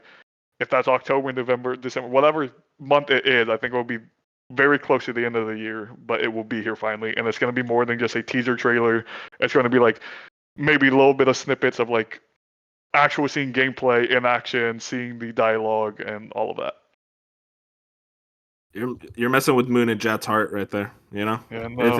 if it doesn't show up, they will send you some threats. Speaking of Moon, what do you think is your first prediction? well, now that he took that, I'm sorry, Um, man. I'm gonna go pretty simple because just like what I said, it's so up in the air. Jeff hasn't really been teasing anything, so it could literally be anything. So I'm gonna go with something just a little safe. And just because the demo came out earlier last week, I think we get a big launch on Dispatch. They bring out a bunch of the celebs because this seems to have an all stacked cast. They bring out a bunch of the people who's in Dispatch, and it's out in like 2 weeks or something. I think it's gonna be a very quick, like Fusion said, quick turnaround on they put out one last big trailer and then here it played in like 2 weeks. Oh, you think it's gonna be like it's gonna release after SGF? Oh man. See, I'm with you up until that. I think like you get the celebs on stage or as many of them as you can. I think you do like a big kind of reveal, like, hey, here's more of Dispatch. We're talking about it. I don't know if it's ready for an immediate release. I do think a release date though. I think maybe like a September, October type joint. Yeah, something either like somewhere in the summer. It doesn't feel like a fall release. It feels like a summer release. You throw it in August next to all the 20 other games at the end of the week. That's what they're gonna do. I know. I was about to say, oh God, whatever. All right, let's go back to me then. I got Can I one. interrupt real quick? Yeah, go for it. Do you think anyone can answer this? My initial reaction is probably no, but do you think there is any like fight there where like either Dispatch or The Wolf Among Us 2 show up? It can't be both because we're talking about Telltale and then we're talking about former Telltale with Dispatch. So like, do you think there's any animosity there where Jeff's just like, I can only get one of them? No, Which one am I putting out there? I think they're different games, and I think the audience will look at it and go, "Ooh, 2 cakes." They'll be excited for both. Yeah. Yeah. My next one is pretty ballsy. I do think it's time. We saw that rumor a couple weeks ago. I think this is BioShock 4. You're gonna get the reveal. Oh. They're gonna show off the setting, which I think is there's something Colin Moriarty talked about a few years ago of an Antarctic setting, and there's just a big 2026 at the end. And I think it'll be kind of like late 2026. They won't say that, but it's gonna just say 2026. But I do think it's time for BioShock 4. We had that rumor. They were talking about, what was it? It was either the movie, the remake, or the 4. I feel like you reveal 4 first. And then the remake could almost be like a shadow drop type thing. And then the, what's it called? The movie, it could be talked about like a Netflix event or whatever. But I think BioShock 4, SGF, Jeff has a very strong relationship with 2K fucking loves Jeff. They really like Jeff shows. They're almost at every single one of them. And I think this is the type of announcements where it's like, we'll throw you a bone, Jeff. I could definitely see it. That was one of my predictions. So like I'm there with you where no, you're good. Where I think it's like I think something BioShock will be there, and like the Nightmare is a movie, the second Nightmare is a remake. But like I do think it is finally time. It's been like 6 years or something since they announced BioShock 4 is gonna happen. Where it's just like I know we talked about it last week on the podcast, me and you, where like I'm kind of in the vein where I think maybe BioShock 4 is too big for Summer Game Fest, but like you said, 2K loves Jeff, so Yeah. if they're gonna give him it, I could see it. Let's go to bench. What do you think? So this is like the absolute bombshell. It's like 1% chance of happening, but there's a chance. Half-Life 3. Oh, you think it's see, I think SGF's too small for Half-Life 3. I think they save it for Game Awards. I'm with you that it exists. It 100% exists. And ballsy, I think it gets revealed this year. I don't think it's here though. I just think he could get it. I think Yeah, no, fair. I think it's possible. That will make every other's SGF look so bad in comparison if he got Half-Life 3 though. Like that would just be like, how do you follow up next year? Yeah, it's like Jeff will I will never be able to top this. Exactly. A small thing, I think Indiana Jones DLC is actually here. I don't think they want to waste time on it and be big Xbox showcase. Waste time. That is crazy. I mean, I'm gonna play it, but like I think it's just not something you want to spend a whole lot of time on at the Xbox show. I think it'll be at either this or Xbox. No, that's a fair one. Dark, how about you? All right, so I got like one real long shot one, and I got like an actual different one. I think we have a chance of seeing Crazy Taxi or Jet Set Oh my Radio here. god, I would kill for that. I feel like either one of those two would be there. If not, this is like a really long shot because I know that they have their own thing. The Sonic Heroes remake could be here. Oh yeah, that was in development for a while. Yeah, we know that that's supposed to be coming out this year, so I feel like how long you gonna make people wait to do the marketing and all that for it? You know, this would be a good time to show it off if it's gonna be like this holiday. They already said Sonic Racing Crossroads was going to be here, so I don't know if they want to overload with Sonic. But I am with you that I think either Crazy Taxi or Jet Set Radio. Yeah, that's why I said it was more of a long shot, but Crazy Or- Taxi and Jet Set Radio would be pretty huge. I remember at the beginning of the year, I made a prediction that one of those games will be playable by the end of the year. Or no, both of them will be playable by the end of the year. One will be bad, one will be good. What do you think is more likely to be the good one? Probably Crazy Taxi, if I'm being honest. Thank God, I hope so, man. I really want Crazy Taxi. Like, I'm sorry, Jet Set Radio, I just don't care at all for that. I want Crazy Taxi to be fire. I love that franchise. Moon. What's your next one? Let's see here. I'm trying to look at my list. Well, you do that. I can get Fusion. Yeah. Yeah, if you need time. I'm gonna throw two things out there because Go for it. BioShock was my next one. I'm gonna go the indie route. and I'm mismatching my list here. Like I have these on other lists, but I think it's still possible to be at Summer Game Fest. First, the more likely one is I know Hades 2 has like a relationship with Nintendo. Like I understand that was one of my Nintendo Directs, but I still do believe that. I mean, Hades 2 was announced at a Jeff show. I think Jeff could have the Hades 2 release date. I think that's the thing where like for 1.0, I should say. But I think Interesting. that is a thing where Jeff could have in there. I still think it could show up at a Nintendo Direct later on in the month or whatever. But I think Jeff could have Hades 2 re-return and they'll be like, hey, this is our last big update, 1.0, this date. Like I think Jeff could do that. My long shot, which personally I think it is more Xbox focused, like it could be more on Xbox than Summer Game Fest, and I'm talking about this is less of a long shot than Half-Life probably. Playdead shows up at Jeff's show.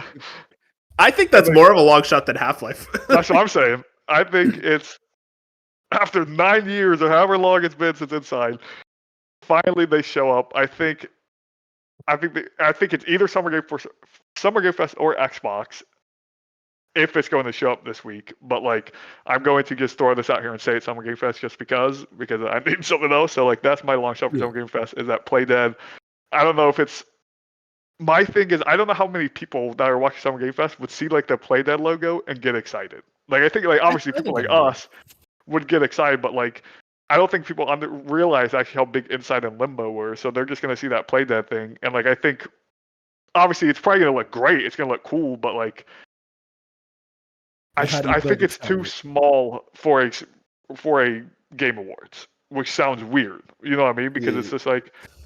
Yeah. To us, it's big. To us, it's a big deal. But for a Game Awards, I feel like you're getting something that Hades, which is more recognizable, or other indies that have been more recognizable. Where like Playdead, obviously, for people like us who are in the weeds, really know Playdead. But for the most people, the casual audience, they probably have no idea Inside or Limbo exist. I could go to my friends and say, "Have you heard of either of these games?" They would say no. Where I could ask them, "Have you heard of Hades? Have you heard of Hollow Knight?" They would say yes. So it's just like. I think this is a big enough show with Summer Game Fest that Playdead can show up. And if it shows up, it's a 10 out of 10 showcase. I don't care what else shows up. That's a 10. I'm with you right there. Listen, I want to believe, I am with you that it is very Jeff coded. Something about Playdead's next game, I am more on the side that it would be at a Jeff show than an Xbox show. Was the relationship, I don't actually know, was the relationship between Xbox and Playdead kind of broken apart? Because I think Epic's publishing this next one. It kind of tells me like something happened between them. Maybe it's possible. Yeah, so I wonder. I'm excited. I can't wait. I want to know what that game is. I just want to know what it looks like, really, because we always talk about like kind of those like what is this studio doing for the last few years? Like just they haven't revealed anything, and I think Playdead is like one of the last ones of those like big boys. Moon, did you find something? Yeah, I found something. All right, go for it. The one, like, this is such an anomaly of, like, is it coming out this year or not? But if it is, we're going to see it here. It's going to be Silent Hill F. Oh, man. That would be here. Oh, but here's the kicker, though. Jeff and Konami, are they cool now? I think they're cool. I mean, I'd be hyped. You think it comes out this year? It's definitely, there was something that came out not long ago. It's like pre-orders or something happened where it's like, this feels like this could be coming out this year. I mean, listen, I'd be hyped as hell. Fusion, weren't you a doubter of this year for this game? Yes, I was very much a doubter because Moon picked it up on his fantasy team like right after the first announcement. And I said, "There's no way in hell it's this year." Which, since the months have passed since that moment, and like Moon said, there has been like these weird stuff like pre-order leak type things where I'm like, maybe it does come out this October. I'm still gonna lean toward no, it doesn't come out this year. But if it, I say I'll be thoroughly impressed if it does come out this year. It could very well be like early next year, like January. I think that would be PlayStation, though. I don't know if Jeff would. Yeah, I would lean more towards PlayStation, but I think Jeff could have it. I'm not saying I would not rule out Summer Game Fest having it, but like to me, I think like if I think Silent Hill F, I think like that would be PlayStation. We just had Silent Hill 2 remake. They were very close for PlayStation. Metal Gear Solid, the remake was announced at the PlayStation show. Yeah. Like that feels like PlayStation, kind of in the same realm of Capcom. They get those type of reveals. I guess it just hinges on, does PlayStation actually have anything soon Yeah, I'm with you right there. Where it's just like if PlayStation's show is like later in June, like the end of June, maybe Silent Hill just wants to come out and be like, "Hey, we're gonna put our thing at Summer Game Fest," and there's nothing that says they can't double dip. Even if it's 3 weeks apart, we've seen plenty of games be like, "Hey, we're at Summer Game Fest," or "We're at PlayStation," and vice versa. Yeah. Yeah, no. I think Silent Hill F does appear somewhere in this summer of gaming. I'm not sure exactly when, but hey, I'll be excited. I can't wait for that game. And then wait. So okay, we went through everyone's 2 predictions. I guess we can rapid fire the rest of our SGF predictions if you guys have any. For me, last one for me, I saw the Yacht Club Games logo on the partner list. I think Mina the Hollower finally gets a release date for September. I want that. Me and Jack have been really waiting for that game, and I think it's about time for it to kind of get that re-reveal. And it's like, hey, it's coming out. Did you very soon. know there's some 3D Shovel Knight rumor going around? It wasn't a rumor. They straight up announced that. Yeah, no, they sort of announced it, but I mean, that's just what they hinted at, I guess. I don't know if it would get revealed anytime soon. I think they want to get Mina out first. But yeah, no, I saw that that was kind of going around, but I'm like, I think they're waiting on that still. But I think I just Mina's didn't know coming that out. project existed. I'm like, wait, what? Okay, maybe I'm more interested now. When it was a Yacht Club, they did like a presentation, and then at the very end they said, "Oh, we're doing a 3D Shovel Knight game, basically." Any kind of last predictions you guys want to throw out that you still have No. for SGF? Nah, I feel like whatever you Sega worked on is going to be random. You ruined my Mina the Hollower prediction though. So I'm thanks. sorry. Granted, I forgot all about Yacht Club being on that little thing because that was one of my like few Nintendo predictions. I was like, Mina the Hollower will come out, show up at Nintendo. Granted, I don't know if they've ever showed the game, but like I was like, they'll show up at Showing it. Nintendo and they'll put a release date. But I think the first reveal is at an indie world. I might be that's wrong. what I thought. But I'm just now it makes more sense to be at Summer Game Fest because they have the Yacht Club logo showing up. Unless, like Moon said, it is crazy and it's the Shovel Knight. I'm gonna throw out some really fast ones. DokeV continues to not appear, not Oh my exist. gosh, I forgot about that game. Really fast ones. Mafia: The Old Country. Yes, that's probably gonna be Yeah, here. most likely. Are we gonna see IO Hitman? Not No. there. Not there. Okay, we'll continue that later. Prolibus with Crimson Desert. Obviously, yeah, that's probably Probably. gonna be there. Probably. What was that stupid ass Dying Light game? Techland. Yes, that would be there. Anything major from Capcom here? Street Fighter character. Yeah, I'm with that. Supermassive Games.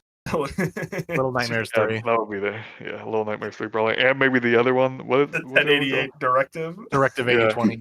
Dude, it's so funny. Every time I see Supermassive, I laugh because of how much Fusion hates them. I just can't. Let's take a bathroom break when they show up. And then I think that's all the major logos because everything else I just don't remember what they're working on. Bandai Namco. Anything from them? They just got. I just read something like the other day of something is hinting at maybe another Tales reveal. Like maybe we get a new Tales of game. Ooh. I'm saving that for Xbox. We'll get. You think it's at Xbox? Yeah, I'm But kind you of. think it's this week? That's hype. I didn't even think about that. Yeah, it was kind of like a hint towards like, oh, Tales might be revealed soon. And also Square Enix. I think one of you predicted a Square Enix thing, right? Oh yeah, Dark Side. Yeah, Dark Yeah, I Side. wonder who. Yeah, that was one of mine as well, though. All right, cool. Let's move into Xbox, the other announced event. There's a lot of shit from Xbox. I'm gonna start my goats. Toys for Bob. It's time. I think it's time. They're revealing the new Spyro game that's been rumored forever. 2025 date. I'm believing. I'm throwing in all my chips. Now, granted, my predictions are always wrong. So maybe I screwed myself here. But you know what? I want to believe, so I'm just going to say it. New Spyro game. I've been waiting forever for Toys for Bob's new game, and I think it's finally ready. I don't think it's going to be this year, but I think it's possible. Yeah, no, I mean, the 2025 date is just me praying and hoping. But yeah, no, I'm kind of with you. It's like I don't know if it's fully this year. No, so Spyro, it's a remake of Enter the Dragonfly. Yeah, listen, if they fix that game, I'd be down. Bench, what about you? What's your Xbox prediction? Silksong Shadow Drop. Ah, damn it. That's so I think they drop it, and I do think it's a Shadow Drop. Or it's still that week, like that Tuesday or Thursday. But I think it's like pretty immediate. Silksong, it's here now. Go play it. Fusion is silent. Well, that was Silent. it wasn't one of my 5, but there's no way there's shadow drop in that game. Like my prediction was it would be at Xbox and it'll be late July. I said late August. Yeah, there's no way they shadow drop Silksong. I mean, Hey, they at least we're didn't talking spend. like summer instead of like fall or winter. I'm Yeah, more I think it'll be this summer, but there's no way they spent 8 years creating this video game to be like, hey, out today. Like they want I mean, some type of Have marketing. Have they really want spent marketing. 8 years, or Yes. is like 5 or 6 of those years them just doing whatever? 5 of those they forgot their password. They're just twiddling their thumbs. All I'm saying is they're not going. Silksong is too big of a. Like I understand you don't like indies, but Silksong's too big of a thing to just be like out today. Like they want some type of marketing. They're going to want reviewers to get their hands on. They're going to want the reviews to go out before the game shows up. Like there's no way they're just like, hey, Summer Game Fest and here it is, or Xbox here it is. Like I just don't believe it. I mean, either way, I'm gonna play it obviously, but like I think they want some type of proper marketing, even if it's 2 weeks, 3 weeks. Like I think they want something. No, liking indies is such a funny like character trait. Like, so aggressive. I don't like that you didn't get a big publisher. Fuck you. Yeah, I mean, I'm of the mind it's like Silksong is gonna be at one of these shows. Which one? Who knows? And also, we predict it every year, and we're always wrong. So maybe this. Yeah, Maybe we this do. is I think every year since we started to do this, we're predicting Silksong. Fusion, So what if it doesn't show up? I'll kill myself, perhaps. You were adamant it would show up last year. I remember that. You were like, well, Well, it I has to think show up. fully after the Nintendo Direct and then putting an actual 2025 date and the museum happening September, I genuinely think I'm playing Silksong within the next 3 months. Like I think before August I will have Silksong. I agree with before September. Yeah, before September I should say. Like August Yeah. might count, but like June, July, or August, this game's coming out. Like I fully believe that. I agree with that. All right. Well, let's get into Dark. What's your first Xbox prediction? Persona 6 is getting shown.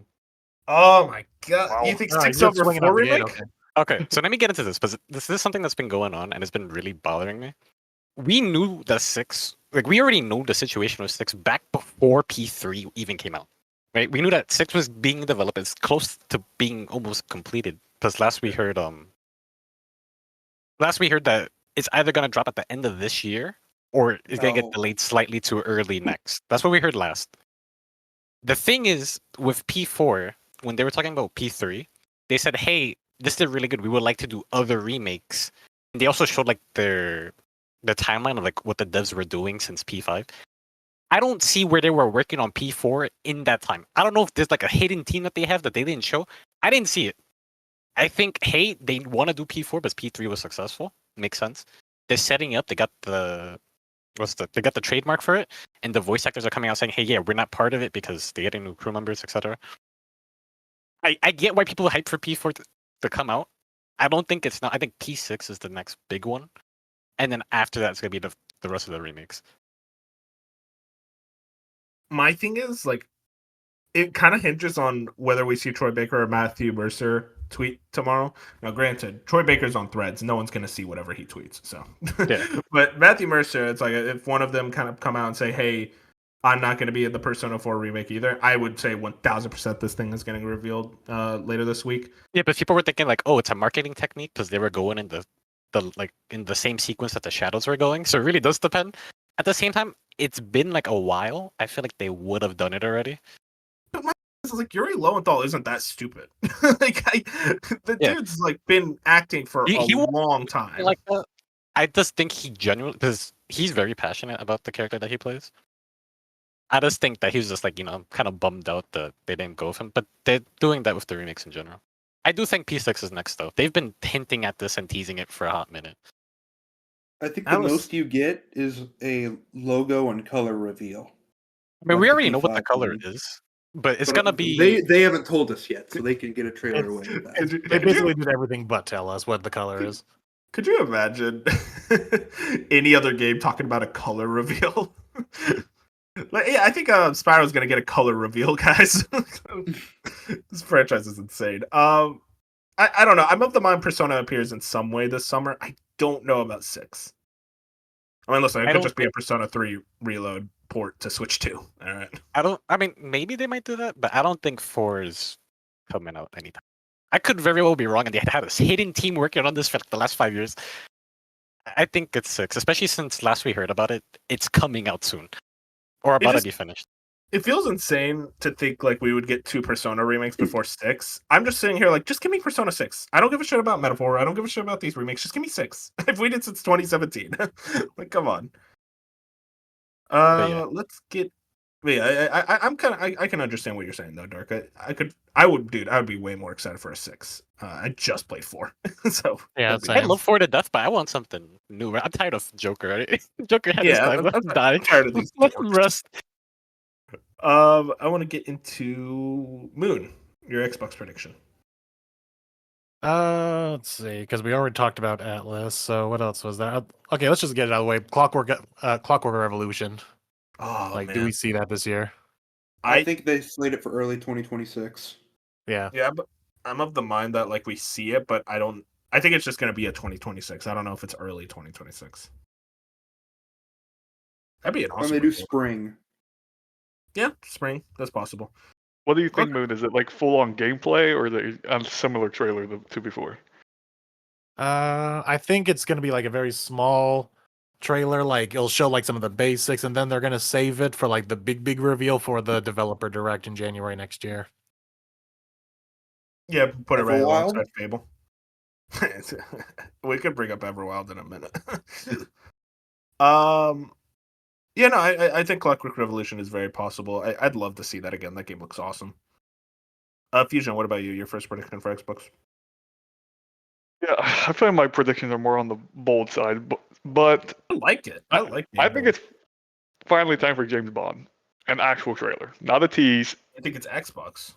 Yes, I think it's Xbox. I don't think it's Summer Game Fest. I don't think anyone else is really going to have it. They just did the exact same tease again at the Nintendo Direct. So, like, obviously, it's fresh on people's minds. It's fresh on So funny. IO's mind, where it's just like, that felt like a very much ease our way into these showcases this week, where, like, Xbox can be like, okay, Xbox usually gets really, really good third-party reveals. So it's just like, I think James Bond's too big for any of these other shows. And I think it's going to be like, an actual full trailer reveal this time, like with some story behind it. And I think within the trailer, there's gonna be little gameplay snippets, something like kind of like that Fable trailer from last year, where we couldn't like completely tell if it was gameplay, but then the devs came out and they're like, yeah, those parts were gameplay. I think it'll be a trailer of that type. I don't think there's gonna be a release date or even a release window. Like I don't think there's anything release wise, but I think we finally do get something more than just the exact same teaser trailer we've seen twice. Yeah, no, I'm kind of with you there. I think we're gonna get something from that. I don't know if it's gonna be Xbox. I feel like that's closer to.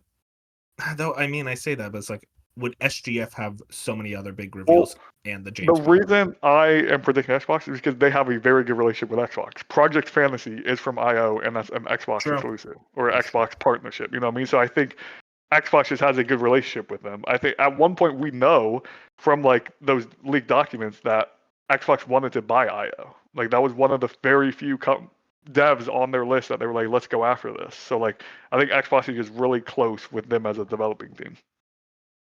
Yeah, no, that's fair. I think that's a good prediction. I think we will see it somewhere, at least somewhere this time this year. Yeah, I think it has to 100% be this year. But it's a wide range of it's either this week or it's the Game Awards. Like there's nothing in between where it's going to show up unless they just do a proper re-reveal themselves. But that just seems silly for them to just do that. Yeah, exactly. My next one, I think Project Kestrel. I don't know if you guys remember this. This was ZeniMax Studios, the guys who do Elder Scrolls Online.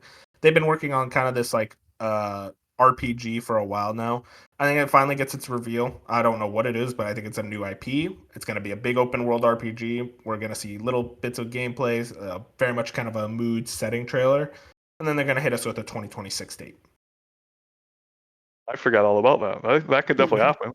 Also, 2026, dude. Xbox's 2026 is going to be insane. Dude. From what we already know and the predictions we're doing right now, we've said like they're gonna have 10 games. With the amount of studios they own, I hope every year. Oh yeah, for for Xbox sure. is the I mean, best they year definitely ever. have like It's getting an ridiculous. insane amount of devs over there. But yeah, that is. I mean, I think a reveal is definitely possible. Yeah, I was of the mind at first of like, oh, do they want to reveal like, oh, here's another open world RPG coming out the same year as these other open world RPGs like Fable and Clockwork, and then I thought about it, I was like, is the same year that this is the same company that Shadow dropped Oblivion the same week as Expedition. I don't think they care. I think they're like, if it's ready, it's ready. Bench, what's your second prediction? I think they reveal Halo 1 remake properly and no date, like just a minute and a half trailer, some CG, some like gaming, like Vista type stuff, and a little gameplay, no date, like minute and a half, 2 minute trailer, and that's what they end on. Oh, they end on it. I think you've gotta bring it Halo this year. I think it's 2027, but I think they reveal it here. And you think you are under the mind that they would rather end on a Combat Evolved remake than like a Halo 7. I don't think Halo 7's even close to being ready. Okay. I think Yeah, Halo that's 7's like 2028 or 2029. Probably 2029. God, I'll be real. A Combat Evolved remake sounds so fucking lame. Like there's already a way to play that game. I mean, Yeah, I I'd don't be know down, why I'd be they're down doing a for it. remake of Combat Evolved. To be honest, that's like the weirdest choice I've. Oh, Has like it if been they confirmed pondering or on not that one. that there's a remake? I never heard of a remake. fix the They're damn doing library. Tom remake. Henderson. Yeah. Yeah. So they When showed they when showed some like Unreal Engine stuff. yeah, Yeah, when it's they the spoke Unreal to Unreal Engine. Engine, they said, "Hey, everything that we're about to show is games in production." One of them was very clearly Halo 1. Thing is, it's like, who asked for this? I like Halo 1. It's fine. I think We Halo have the Studios- anniversary collection. I think 343 Halo Studios now. I think they're just of the mind of like, we need people to kind of get reinvigorated and excited for Halo again. I think And- what it is. I think their plans for Infinite. I didn't mean to cut you off, by the way. I think No, their you're good. plans for Infinite, like they crashed and burned pretty hard. So they had to reevaluate, and they're doing Halo 7. Thing is, they need something in the meantime. So they're like, shit, what's something quick we could do? Unreal Engine, really easy to use. Easy compared to like the Slip Space engine that they had. That is, let's just do Halo 1. And I there think you it's also the fact that they want the Halo. They want Halo to have an audience on PlayStation. What's a great way to do that? The same thing they're doing with Gears, with the Gears of War remake for one. They're going to put this Halo Combat Evolved remake on PlayStation, and they're going to get people on PlayStation into the idea of playing Halo. So when eventually that next Halo 7 comes out, people have already played Combat Evolved, and people are excited about Halo on those other consoles that at this current moment can't play anything Halo. counter argument. Just bring the MCC to PlayStation. No, I'm with that's you there. They should just do that. But They'll do that the too. entire series. No, I promise you, this is kind of a bold thing. I don't think MCC exists for PlayStation and Switch. I don't think That's they me do that neither. anymore. I'm with you too. I don't know if it's. I'm sure they can do it, but I don't know if it's just like. To me, it seems like a lot of work probably to try to port that entire MCC because, yeah, it Even works if now, but it didn't work for the longest time. And I'm sure there's a lot of coding issues and everything with that game where it's just like they probably can't easily put it on the PlayStation and the Switch, or they would have done it. Well, I don't think it's a situation if they would have done it because they only just started doing Gears now. But I think it's just a matter of time. But the thing is, even so, let's say they do have it, you can just put the campaigns, and that alone is a lot. That's like what 6-7 games. Yeah, it's still a lot of value for you. The whole guys. franchise, basically. So, yeah. Something that I'm mixed on is if third-party logos appear alongside the games in their showcase. I They say already why said they not were. do that, PlayStation but I'm logo? not sure if they do. They already said. PlayStation and Switch 2 logos if the games are coming to those consoles. Yeah, Phil said they're not shying away from putting logos. Yeah, I was thinking he did say that earlier this year. Yeah. You don't They- listen they to have Phil a- Spencer either, huh, Bench? They have nothing. I mean, because at this point they have nothing to hide. But I felt like before they were hiding it a little bit. Of like they knew the route they had to go, but they didn't want Xbox fans to freak out. Xbox fans are past the freak out now. Like they know what's happening, so they're able to show a PlayStation logo, a Switch logo, or something at these showcases, and people are just gonna have to deal with it. So I think they're definitely going to show up on these games. If the games sell better, then I don't give a shit. Like, do that. Like, Yeah. I want these games to sell well. I want Oblivion to sell well. I want I don't know, whatever else Xbox makes. They don't make a lot. Let's get into Fusion, your second prediction. Okay. Bench kind of alluded to earlier. I think Everwild gets a re-reveal. I truly do believe that. I mean, it's been. Sea of Thieves came out in 2018. It's been 7 years since Rare has made a new video game. They announced Everwild in 2019. We saw it I think one more time, maybe in 2020. It's been 5 years since we saw that, and we know it went through development hell, and it's probably still in development hell. So I think it gets a re-reveal, and I think it looks totally different than the last time we saw it. I wouldn't be surprised if it shows up and we're like, "What is this video game?" And then the end of the trailer, it says Everwild and Rare. It just turns into Call of Duty. Yes, and like it's just completely different than we would have ever imagined. I don't think there's obviously any date. I'm not crazy enough to be like, yeah, it's 2026 or something. It's still probably another 2 years off, but I think there's been enough time between the last reveal that Everwild has to show up in some way. I just think a lot about when the director, like when they were talking about the game at the Xbox showcase for 2020 for the Series X and whatnot, and the director was like, "Oh, we don't even know what this game is going to be. That's exciting." And then like a few months later, she left. So I'm just of the mind of like, I don't know if they really know even now what the game is. I am with you that I do think if we do see it again, it's completely different. I just don't have faith that it exists still. And maybe that's me being kind of pessimistic, but I'm like, maybe they quietly canceled it. They're going to kind of reveal they canceled it recently. I don't know. Maybe I think there's no way that a game as big as Everwild and all the like conflict around it, I don't think there's no way a cancellation would have went under the radar. Like I feel like a Schreier, Henderson, like someone would have already known about this cancellation. We haven't ever had a article even saying like they've been thinking about a cancellation. Like, and there's no way Rare's just been doing Sea of Thieves for 7 years. Like they've had to have something else, and like the only other thing we've known of is Everwild. So I feel like I don't know. Maybe they rebrand. They could even change the name. I'm not even putting that past them. Where they literally just stopped calling it Everwild and it's something else now. But whatever Everwild was in 2019, I think it shows back up in some type of way. Either if it's the same name, different name, looks completely different. I think it does show up. Dark, what about you? What's your second one? The sequel to Minecraft Dungeons. Wow, I didn't even think about that. That was rumored, right? I think so. Oh, it wasn't even rumored. Some dude, I don't know who it was, straight up just showed the whole game. I don't know how he got. It is the wildest thing I've ever seen in my life. He just, I don't even know if he's still around, that guy, but he just showed everything. Like, we know the games exist. We know it's there. It wasn't fake, by the way. People could fake. There will be zero pop off in the theater for that game. Like it's like, oh, I guess so. Like I appreciate those games, right? I appreciate those games a lot because they took us an IP like Minecraft, which hasn't really done anything, and they're just pumping out different ideas with it. And I wish other devs do that with their IP. Like, just make like a fucking Minecraft Tactics or whatever. Do it with like other shit. Like, do it with Halo, like fucking Halo Dungeon Crawler. Oh, just like unique shit, you know. So I always put a lot of appreciation to titles like that. But I am looking forward to it. I did enjoy Minecraft Dungeons quite a bit. Yeah, I think it's possible because they've said a while ago that like they were gonna lean into the Minecraft IP and do a bunch of different things. So they started with Dungeons as the like dungeon crawler. They did can't remember that Minecraft name, the strategy game. And I think they even said they want to do like an RPG at some point. So if we get that, cool. I would like to see that. Or at least whatever the next iteration of their Minecraft portfolio is going to be, would be cool to see. Because I like Minecraft. Weird. I just don't want to play vanilla Minecraft anymore. I'm with you there, where it feels a little weird the way Xbox has treated the Minecraft IP. Like, it is the biggest IP they own. I mean, the Minecraft, to this day, is still gigantic with hundreds of millions, maybe billions of players every month, where, like, Minecraft is still gigantic. And granted, most people want to just play vanilla Minecraft still, but, like, remember when they announced, like, not a Minecraft 2, but an entire Minecraft, like, overhaul of the graphics and stuff, and then they just didn't do it.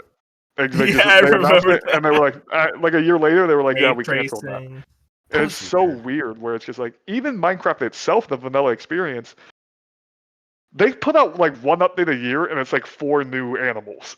It is insane how, granted, at this point, they don't need anymore because Minecraft, like I said, is still an amazing game and people will play it every single day, but it feels like Xbox could use so much more with the Minecraft IP, with the dungeons, with that strategy game that Moon said. I don't know if it was called Minecraft Legends. I don't know why that's coming to my mind. But, okay, so it's just like they have other opportunities. That RPG, people love Minecraft, especially with that Minecraft movie that just came out. That movie wasn't very great and still sold like an insane amount of box office. So like, Minecraft is such a big deal that I would like Xbox to actually dive more into Minecraft. They ignore it so much to the point where I forget 9 out of 10 times that Xbox owns Minecraft. Like I forget all about it because I'm just like, you guys never talk about the biggest thing you own. Yeah, no, it feels like they aren't necessarily treating the IP the way that I feel like kind of deserves. It's They it's definitely weird. leave it to its own accord, where there's like, you're just gonna go do your own thing. Like, I think that's kind of the point they want, is like a fusion where you forget about it until you actually really sit down and think about it. It's like, oh yeah, you own that. But I think they just kind of just let it be and like, you know what, you're making money, fans are happy, we're just gonna let it be. And that studio, Mojang, has over 600 developers. There's no way all 600 developers are sitting there working on vanilla Minecraft. Like, to me, Mojang is a bad studio. As good as Minecraft is, 1000%. Mojang is terrible as a studio, and they don't do the updates and they don't do everything. I wish it was a situation where Xbox would go in there, like Phil Spencer, Matt Booty, someone would be like, "Hey, let's get it together. You guys are actually doing nothing here." Wait, hold up. Because I want to defend this, and this is like I talked about this before in the server. People have come out, and this is like grain of salt type thing. It makes sense. They said that the reason why Mojang doesn't do anything, because like people ask for a lot of stuff and they don't really do anything. But then when April Fools come, they release an April Fools update, and it's like the most insane shit you've ever seen. And people are like, "What the fuck is this?" And then they take it away after April Fools. So what people are saying is that after they were acquired by Microsoft, that Microsoft kind of views Minecraft as like lightning in a bottle, and that they don't want to change the core experience that much. So the only time they really get to like spread their wings is with these other IPs or during their April Fool's updates where they add like crazy shit. Like I remember they added for the previous April Fools, they added like a grappling hook and a completely different biome and like a bunch of other gameplay features that was legitimately amazing that everyone loved. And then they took it away the day afterwards. So Microsoft is the reason for. I their think failure. there's more to this situation than them just being lazy. I feel like Microsoft is kind of being like, hey, we have something here that works. We don't think we'll be able to replicate it, and let's just leave it as it is. As shitty as that sounds, I feel like there's truth to those claims. I would agree because like Minecraft at its core might be a perfect video game. Like there's not like a lot you would change at the core version of Minecraft, but I would still like something more than just like here's 3 new mobs every year. Like they stopped. They can't just add biomes. Like I feel like they stopped doing the twice a year like new biomes and all this. Like the cave update was. Is the cave update out yet? I don't know. No. Okay. But they are doing a graphics overhaul to Minecraft now. That's the next big thing. They revealed that one in 2019 and then never did it, and now they're back. It's just, I don't know, man. It frustrates me with Minecraft, like you said, Fusion. It feels like that's such a strong IP, but I think there's a lot of credit to what Dark's saying. Like maybe they just don't want to touch it because it's risky. Yeah, and there definitely is some risk there because if you change something a little bit too much, then you're going to have OG fans, new fans, all the fans be like, "We don't like this. We want our OG Minecraft back," and then you have to Like, revert it, or you just have to deal with it. You can kind of already see it, and I feel like there's a simple solution to this. When there was the big caves and cliffs update, right, where they heavily revamped the caves and stuff. I don't know if you ever went back to Minecraft after that. It is insane. Like you will feel lost. Like you're like, what the fuck's going on? Yeah, So this already has that kind of thing.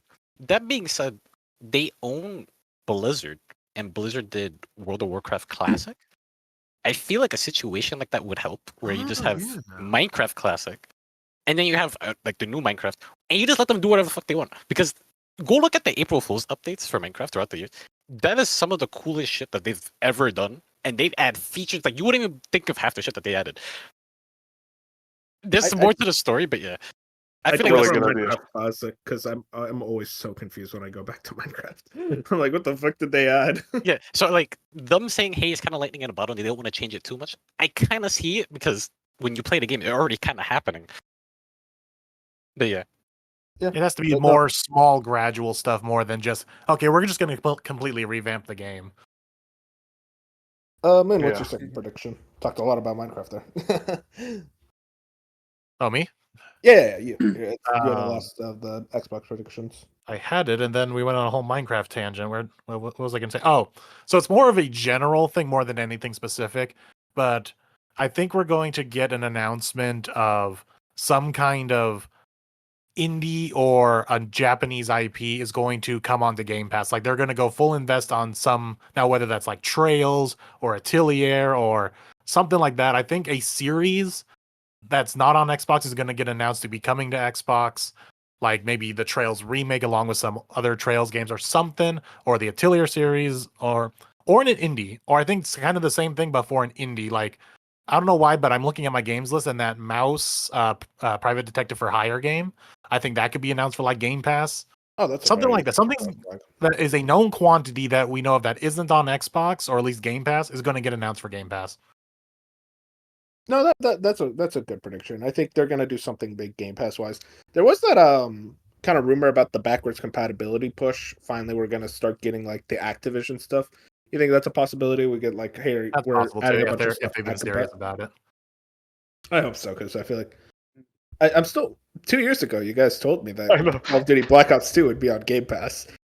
I want to point out, I don't even care anymore because I don't pay for Game Pass anymore. But I'm still waiting. I want to know. I don't think it's ever coming, honestly. Yeah, honestly, I think there's some issue there with the Activision stuff that's just not happening. that's weird. Some rapid fire things I want to throw out there.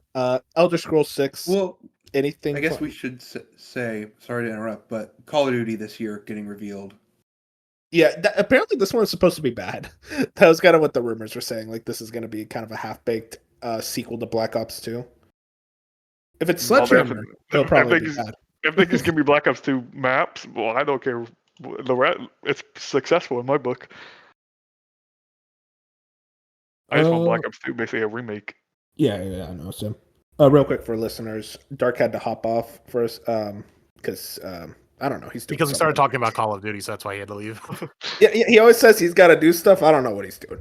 He never says what the stuff is. So I'm always like, is he dealing drugs? Is that the thing? I don't know. He's dealing fridge parts. I want to bring up, but Elder Scrolls 6. Jez Corden was saying there's a possibility we see it, like a teaser. We're gonna I get think another there's- backdrop shot. Yeah, really. I think there's no shot, but maybe they want to kind of like, hey, here's Elder Scrolls 6 again after how big Oblivion was. I just kind of doubt it. I feel like they No. want to stay inside their little bubble and like keep working on that. I will to that- say about Bethesda. Do you think, because Starfield was supposed to have another expansion, was that canceled? And it wasn't canceled. I think that exists still. You'd have to put that here then, right? Yeah, probably. I don't know.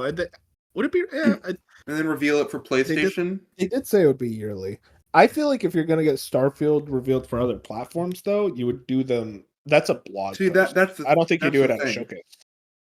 Yeah, but I do think, I think it could have been canceled, but at the same time, I think we would have heard about it. Yeah, same.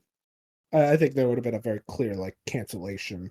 Well, not Of even it. them. I'm That's sure okay. like an insider would have said they were canceled. They're moving on from Starfield, but they haven't done that yet. Yeah, I think the second DLC exists, and I do think it probably would reveal here. I think if you're gonna get Starfield for PS5 and Switch 2, that's like either at the Switch 2 the next Switch 2 Direct, or at a kind of blog post type joint. And then you just launch it on all the platforms with the deal whenever the new DLC drops. Yeah, exactly.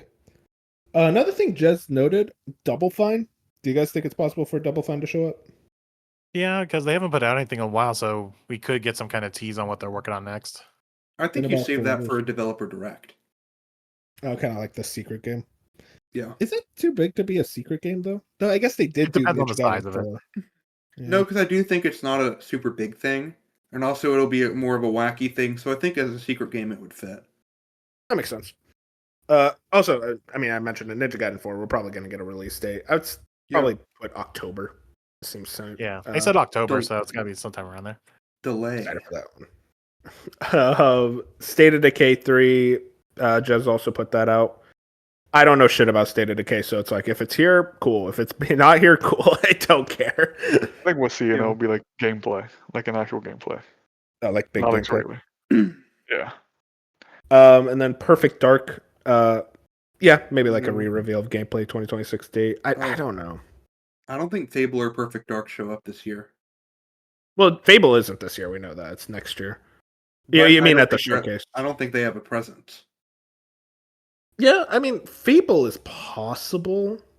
Also, another hot take about something not being there. Okay. I don't think Gears shows up. See, I think that's the another remake thing. shows up. I don't think E-Day shows up. That's the thing, though. And the Jez has been kind of hinting that Gears of War is still set for this year, which is insane. I do not believe that for the slightest thing. Hey, it's not. My I think fantasy predicting would be over. I think Gears will like show up, but I think it's gonna have a big fat 2026 on it. Yeah, I don't think there's any way it doesn't show up. It's Gears of War.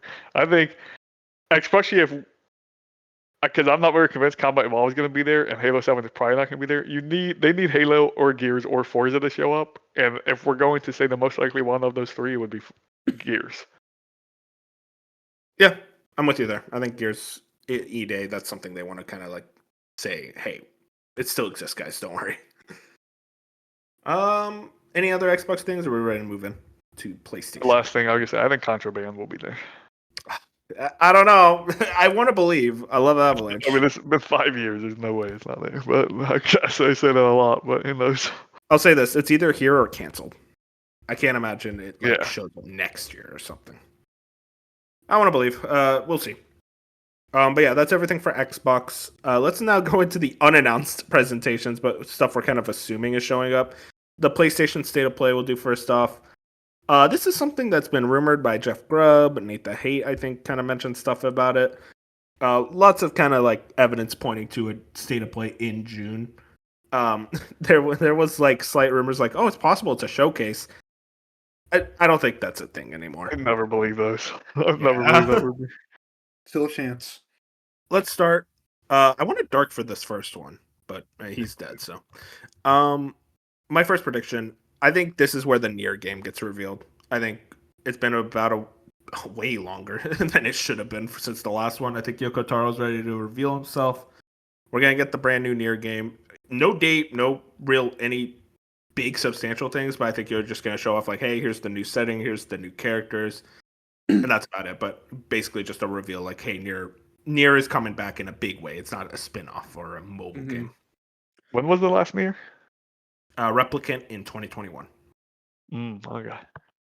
And Automata was, and Replicant was just a remake. Automata was the last like actual mainline. So there was technically a mobile game, but Bench, what's your first PlayStation? RE9. I think they Damn. open with RE9. Okay. I mean, to what it's worth, I think RE9 will get revealed in one of these events. But I think it's 2026. It's not this year. No chance. Who picked it for the fantasy league? Was that Beef? I counterpicked Yeah, it. Beef picked it.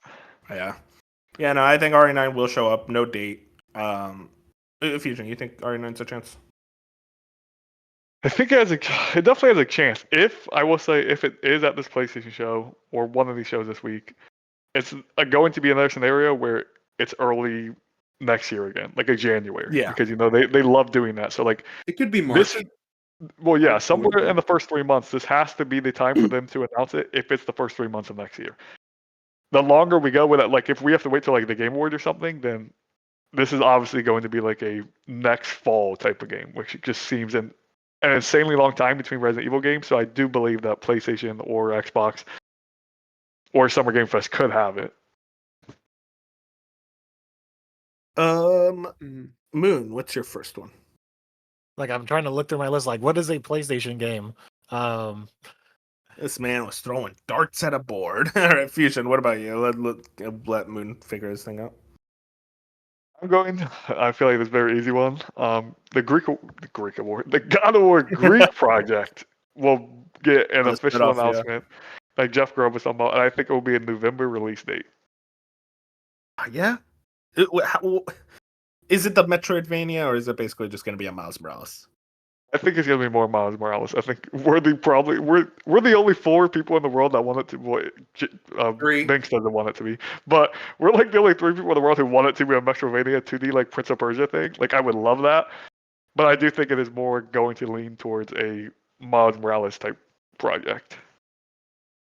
It's weird. It's like I don't want to go back to Greece. Like I've been there for like 4 games. I kind of want you to like do a different setting, but. Well, I think it is going to be that, like, I know Big said on the podcast forever ago. I think it is going to be that thing to kind of draw the bridge between the Norse mythology and getting us to Egypt. Like, I think it is going to be something there where it's just like, even if it's the very end of the game teaser, after credits teaser type thing for Egypt, I think it is going to be that type of project where again, I think it's one of those situations where these games take a long time. Santa Monica have multiple projects over there, and PlayStation's probably just like, hey, can you guys put out some type of project between Ragnarok and your next big God of War game just for our fans to be happy? And Santa Monica was probably like, yeah, we'll do that, and we'll make this small 10-hour, 15-hour game that's a little different than the rest.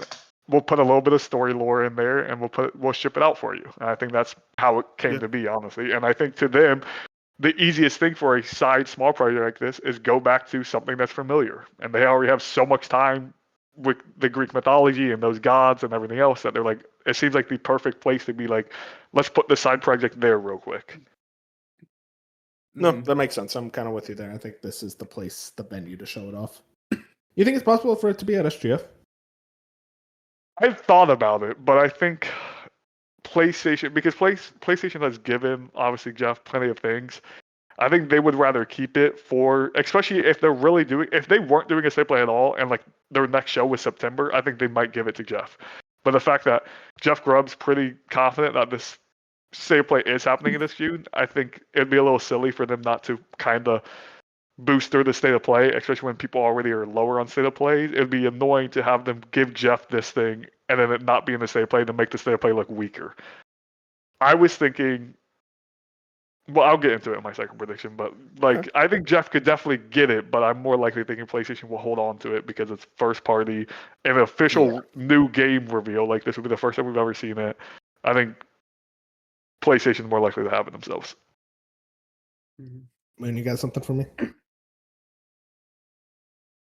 All right, time to go into Kingdom Hearts.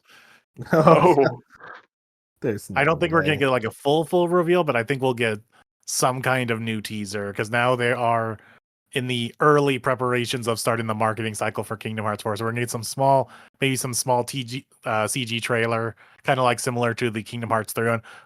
They're gonna recreate that E3 where they showed off Final Fantasy, Shenmue, and Kingdom Hearts all in the same show. They're gonna do something like that. They're gonna try to repeat that, and they're gonna have another CG teaser for Kingdom Hearts 4. Let's go. I mean, I think it's possible. I think it's possible to get something very small, but like substantial for the fans in a way where it's like, oh man, there's so much lore here in this teaser. And yeah, it makes sense for PlayStation to have it above all else. Yeah, no, that's good. I can see it. For my second prediction, I think Wolverine did we gets a skip re-reveal. bench? I think that was on purpose. Did I? No, I didn't skip bench. I'm first. No, I said RE9. Oh yeah, you're right. Trust me, I'll let you know if I skip bench. I think Wolverine gets a re-reveal. It'll be a big gameplay trailer, kind of showing off like, hey, here's the game, the setting, the vibe we're going for, and I think you get a 2026 date. I think they do this because there's been a lot of the confidence around this game has been kind of dissipated, and a lot of people are kind of worried if it's even in development hell and whatnot with the directors leaving. And I think Insomniac wants to come out and say, no, we're still good. We're still kicking ass. Here it is again. I think they show like 5 minutes of it. I think it's pretty substantial because I think this is in the first 3 months of 2026. Yeah. Already seen 3 hours of it, so from the leaked gameplay. Yeah, I mean, people have been playing the game, so at this point, it's like you might as well just show it off again. I debated putting that as one of my predictions. My thing is, it seems like this would be a little too early, and maybe not, but like to me, it feels like we're almost certain going to get a state of play or some type of thing. My copium, I'm gonna say right now, is this isn't the showcase, it's a state of play, but September is a showcase of some sort, or a bigger state of play of some sort, where I think that's when we're gonna get more of the proper reveals of Wolverine. I don't think we see Saros or at all on this I state don't of think play. we see it either. I think that's a September thing. I think like maybe a Cory Barlog thing is a September thing. I think they have enough that they could show it this month if they wanted to, but I think they're going to wait another 3 months to help these dev teams have more to show. Mm-hmm. I think that's very possible to do a big showcase in September. I think they really need to re-inspire confidence after all these live service cancellations and kind of what we've been hearing about like fair games like pretty early on. It's clear like a lot of people are worried about the PlayStation Live service push as they have been for a couple years now. And it feels like at this point it's like re-inspire the confidence, show off, no, we're still doing single player games and those studios are kicking ass. Mm-hmm. And like I could definitely see it. I think the state of play, because it's this E3 time, it will be bigger than a normal state of play. So I think there is a possibility for 2 to 3 first party games to show up here when a normal state of play normally only has like one. So like I'm not gonna rule out Wolverine at all. I just think from a business perspective, it makes a lot more sense to wait like 3 more months and just throw a bunch of things together. That's when you give that 2026 date or whatever, it doesn't feel like it's drastically far away. Like if it's the end of September and they're like, "Hey, Wolverine is 2026," that feels a lot better than us sitting in the middle of June and being like, "Wow, that's a long time." Yeah. Yeah. Then I think we Yeah, get Death Stranding 2 launch trailer as well as a Ghost 2 5-minute dive into the gameplay system. Like what your normal gameplay session will be like. See, Exploration. I see Ghost. I think for Death Stranding 2, that's going to be at Keeley. Because Kojima's going to be at SGF. That's true. But I think Ghost of Yotei, it's like you could get like kind of a big gameplay deep dive before the. Though also, it's like they probably want to do a big thing like that near launch. I think we get a direct for Ghost 2, but I also think you do need a lot of the trailers we've seen have been cutscenes. You do need to show some gameplay and exploration, I think, and I think you can do that here. I'm not against it. Again, to me, that's another thing where I think they could throw into a September show closer to Ghost, but like the actual release date. But I could definitely see them giving something, even if it's 3 minutes of like a gameplay snippet or something. Now Fusion, your second prediction. Yeah, so this again, I think it's going to be a bigger state of play than normal, but I don't think it's going to be like anything groundbreaking. It's going to be like we're going to have the God of War Greek project, which I already talked about. So like that's like a big deal, but it's not the biggest deal when it comes to PlayStation first party. I think the other one would be a Fire Sprite reveals Until Dawn 2, the sequel, because we know from at least from leakers that Until Dawn 2 is a thing that exists, and we know from Until Dawn remake, the end of the game basically confirms the sequel. So I feel like we've been waiting like a year at the very well. I guess when was Until Dawn 2? Anyone remember? Was that October? September? I don't know. I think it was October because it would make sense for Halloween. Um, so I think you would get something where it's just like this a bigger state of play because you're gonna have 2 first party things. Fire Sprite, the last thing they did was the VR game for Horizon. What was that? Horizon Call of the Mountain. Like that was the last thing they did. So, and I don't know what year that was. I think 2021 or maybe 2022. Was that before or after the Forbidden West? Do you remember, Bench? After. After, so it would have to be 2022 or 2023. It was 2023 because that's when VR was released, I think. Really? It was wow. Okay, so it was actually sooner than I remember, but I'm sure Fire Sprite has a lot of people. But Yeah, it was February 2023. okay, damn. So yeah, but I think I don't like. I wanted to predict that Until Dawn 2 would be also this holiday, but I feel like Sony already has such a stacked holiday if God of War Greek projects coming out, and if Marathon actually comes out, and if Ghost of Yotei comes out, that like they can hold on to Until Dawn 2 a little bit if they want to. So I'm going to actually say there is no date at the end of the trailer. I think it's just Until Dawn 2 gets a proper reveal here, and then that's it. Like we don't get a date for it. You see, I'm of the mind of like, I don't even know if Marathon comes out, so maybe you could sneak in Until Dawn 2, like for October. But even then, it's like maybe you don't reveal the date right now and you kind of save it for a bit. I am with you though, Fusion. I think Until Dawn is a real game. Until Dawn 2. Yeah. And my like just real quick throw in because we alluded to it earlier when I was talking about Keeley. I think I understand the whole Marathon thing and like Colin said like, yeah, there might not be pushing back on they might push back marketing, which he actually tweeted out yesterday saying he was just speculating and that's not like It something was that's more confirmed. so what he like said verbatim was that it was for an overseas market that they haven't gotten marketing plans yet. But he wasn't directly saying it. Fusion, I do have a question. Do you think Marathon will be successful? Yes. Respect. But I was going to say Concord. No, I'm kidding. I think that if this is a late June, this is where I was going back and forth between Keighley and this, because I think PlayStation wants to give Keighley something. A perfect announcement for a Summer Game Fest in my mind is a marathon beta. Like, hey, give this to Jeff Keighley, have a lot of eyes on him. We're like, hey, we're announcing a beta for Marathon.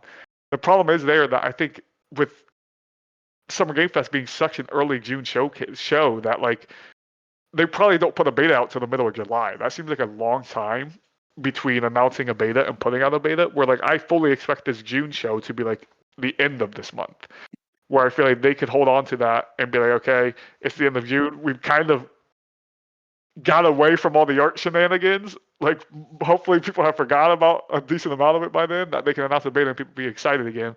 Where I feel like if they give it to Keighley, which I think would be a big get for Keighley, and have just like more people, more eyes on for this beta that's coming out, which is probably might have been their initial plan, but with all the backlash and everything else, they probably changed it. It just feels like either Summer Game Fest or State of Play. I think Marathon's 100 has to get a beta. I think they're going to learn from Concord, where they never gave Concord hands on with people. Like Concord, it just felt like they were setting up for failure, and PlayStation has to learn that like we can't do that again. So they have to have a beta, close, open. They have to give as many people a chance to get their hands on to change the narrative of the game. So I think a beta is going to happen. And I think it's more likely to be announced at the end of June and maybe be like a July beta or something compared to Summer Game Fest and feeling like you have to wait 8 weeks for this beta to come out. I mean, I think Marathon's radio silent until we wake up late this summer to a tweet from PlayStation and Bungie saying that Marathon is going to go into open beta this year and will continue to do so for the foreseeable future. That's I don't what know, I think man. Marathon becomes. I think it's an open beta. I am of the mind that it gets delayed out of this year. Like, I'm still pretty adamant about that. Yeah, that seems more and more like we'll definitely know by like the end of this month. Yeah, probably. I think it will do fine. I think it will do well. I'm just so curious about like kind of what they're positioning this thing now, considering all the scandals that have come out. It's like you just have to be very careful, considering at the moment a lot of people hate you. Yeah. So like that's why I think it would probably be a disservice to announce the beta this week when they could at the very least wait like another 3 weeks or something and do it then, or even wait any longer, and it could be just a simple tweet. Or again, I'm not fully against the game getting delayed. Like I think that's still possible. I think a delay completely out of 2025 is a little much to me. Like I think there could be a thing where they just push it back to like November or something. When back in our day, that's when the multiplayer games came out every year. That was Call of Duty. That was Battlefield. Like that's when it happened anyway. So like they could push it back a few months, try to figure stuff out. But it also, there is always a chance that it gets pushed into 2026 as well. I think, honestly, my opinion, you have to push 1.0 to 2026. You can't release it this year because everyone who has played it has said mixed things and that it doesn't feel finished. And if it's supposed to be out in 4 or 5 months, I don't think you can release it if you want it to be successful in the long run. Yeah, I am also of the mind. It's like I feel like it'd be weird to release it this year. I get what you're saying, Fusion. I understand a lot of your like kind of hopes, but I just feel like right now you just want to get away from it and say, hey, we're just gonna push back a bit. We're gonna change the art. We're gonna actually pay the artist. You know, just send her a check for $1 million. Hopefully, Daddy Herman doesn't notice, and then we're just gonna like square away and make this thing as good as possible. Because I just feel like if you release it now, it's gonna feel unfinished. And they kept talking about their launch plans. Like, just fold those like post-launch plans, but fold them into the full release. That way, people won't complain nearly as much about, oh, there's not enough content. It's like, no, then there'll be plenty of content for it. Yeah, I mean, again, I think there's multiple routes they can go with it. I guess we're just going to find out, like Moon said, probably by the end of this month. Like, if it's a thing where we get through this week and then we also get their PlayStation show and it's not there at all, like, I assume, yeah, it's probably delayed. Oh yeah, It it's just feels definitely like, not. If it doesn't have any kind of like showing or presence in the next month, yeah, it's definitely delayed. yeah, it just feels like it's another thing where we've had, like, Tom Henderson, we've had other people in the industry say, like, a leak is not on the table. I mean, not a delay is not on the table right now. Granted, a lot can change, but, like, as far as we know, people in the know have said, no, a delay's not happening. We'll see. We will see. What's it called? My last. Oh no, not my last. Moon's last. Moon, you got one more for me? Since we went on a marathon tangent, I'm just gonna keep it simple and say, anything Infamous related, please. Yo, if you, bro. Well, how Infamous related? Like a remaster? I'll take either, but I would prefer a new game. But I'll take definitely a remaster just because it's been so long since anyone's played them. So You it can't definitely even play wouldn't those be. games. It wouldn't be a reach to remaster something like that. And hey, it's better than like something like The Last of Us, where that's still in the presence of people's minds when they remade that. So That would be so lame if they said, "Hey, we're gonna remaster Infamous," and they do Second Son. It's like, I know, it's like, and we're only gonna do Second Son. Like, god damn it. Exactly. And then because you reminded me of it, I'm just gonna double down. Like, it's like, give me PlayStation All Stars live service game.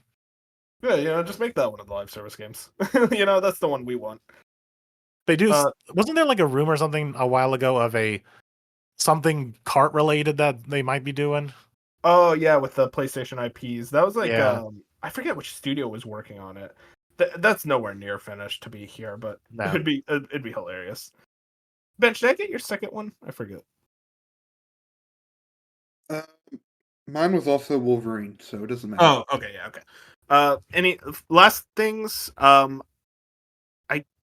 this is for me. I've been asking for this forever. Just give me the Ratchet and Clank games on the PS2 emulator. Like, I feel like I've been waiting for so long, and me and Fuchsia talk about this all the time. Of like, when are they gonna add those games onto the PS2 classics? It feels like it's been long enough. Please, please. That would be like, we could walk away with this show and like, if that's there, that's like probably my favorite announcement of the show. Like, I Yes, want to play those games and have rewind and just be able to just like, honestly, if you're not gonna give me Ratchet, give me damn Jack 2 and the rest of the Jack games. Like, come on, man. I want to complete Jack 2 and I can't because I'm too bad and I'm not afraid to admit it. Hey, it's okay. It's okay. That's a hard game. I can't get past this damn driving mission. Yeah, no, I can see that. I've been asking for so long, and they keep revealing like Armored Core. It's like, I don't want to fucking play Armored Core. I want to play Ratchet. It's like the only one of the 3D platformers that I can't play on there. Any last state of play ones, or are we ready to move on? Cool. What? Oh wait, I was gonna say anything Insomniac, and then I'm like, oh wait, we already went over Wolverine. Yeah, Wolverine, yeah. All right, let's get into the Nintendo Direct. Bring back Sunset Overdrive. I have a lot here. All right, I'll start first. Bench, new 3D Mario game is revealed for next year. It's not this year. Stop with the copium. It's next year, and I think it will involve Donkey Kong in some way, either like a kind of second player co-op type joint, or like, oh, you're going to like the Banana Island and whatnot. But I already know, Bench. Your first prediction is it's this year, huh? It was actually on my list. Oh, okay. So I don't know. I think I'm pretty confident 3D Mario gets revealed here because I think they just want to inspire some confidence and say, "Hey, we." The problem with doing it here was it would take away some steam from Donkey Kong. Mhm. Yeah, that's true. Maybe they save it for September then. I don't know. I think it's just a hopium because I just want to see what it looks like. But Bench, what were you saying? Yeah, I do think this is a big show. This is their big summer show right after a console launch. I think my first big prediction, because I do think they have several unannounced titles for this year, but I actually do think those might be cross-gen. But my first big teaser is Ocarina of Time remake. They end with that. There's no date. Because I think a lot of this show will be stuff in 2026 as well, because they want people to invest in this console, and they need to show them beyond 2025, because we've only got 6 months left, and already a decent amount of games that they can show and date. And I think a lot of the stuff we see is later next year. Actually, I do think Ocarina of Time is their holiday game next year. However, I don't think we even get a window for it. But I think that's revealed, and I think it looks a lot different. I think it could be more of a reimagining, that same like game, but maybe a little more open, kind of taking some of that DNA from the recent titles and making Ocarina of Time something, because we've already gotten a remake before. I don't think they just port that. Kind of FF7 style, or like less than that? Less than that, but I think like you're gonna have Hyrule Field, and it's not just there's gonna be stuff to do there. It's not just gonna be like it's gonna be bigger and more expansive. Yeah, and I think that is announced as the end title. So yeah, I think it's real. I think that's a real video game. I'm with you with the holiday 2026. kind of. I'm almost with you there. I don't know if it'd be here. I think this is September, but also, I mean, this is what would replace their E3 show, and Nintendo it's always takes those shows seriously. Even if it was a normal summer show, I don't think I'd predict that. But I think just after the console launch, you need to tell people a new Zelda's coming. You don't need to tell them when, but you just need. There's a lot of things you need to set up for next year, which normally Nintendo recently has been very only about this year and the next 6 to 9 months. But I think for here, you got to go the next year and a half. There was that rumor from PH Brazil that the direct was going to be the week of. I can't imagine that's real. Or I can imagine there's a direct this month, not the week of the console. Yeah, That we'll, feels a little we'll see. But I mean, a lot. I have several, and I guess two smaller things. I think we see a couple more Switch 2 editions, and I think we get another. That was one of my predictions, so I want to get more into that later. Fusion, well, let's get your first one. Mr. Nintendo. Yeah, it's gonna be a simple one. I think Metroid Prime finally gets a release date, and I think it's the sad part of the release date. I think it's early December, and it's going to miss out a chance of being TGA nominated. Wait, so you think it's going to miss that? Yes, I think it's going. I think it'll be early December, so it's going to be past the time that the Game Awards can have it nominated. But I think it does get a release date, and it's December. I don't know. I feel like they've been working on this for so long. I can't imagine it would take all the way to December for this game. Well, I'm thinking, when did they just announce Pokemon? When Pokemon's October, and I think Kirby's November, and I think they just throw Metroid in December. I think Metroid is August.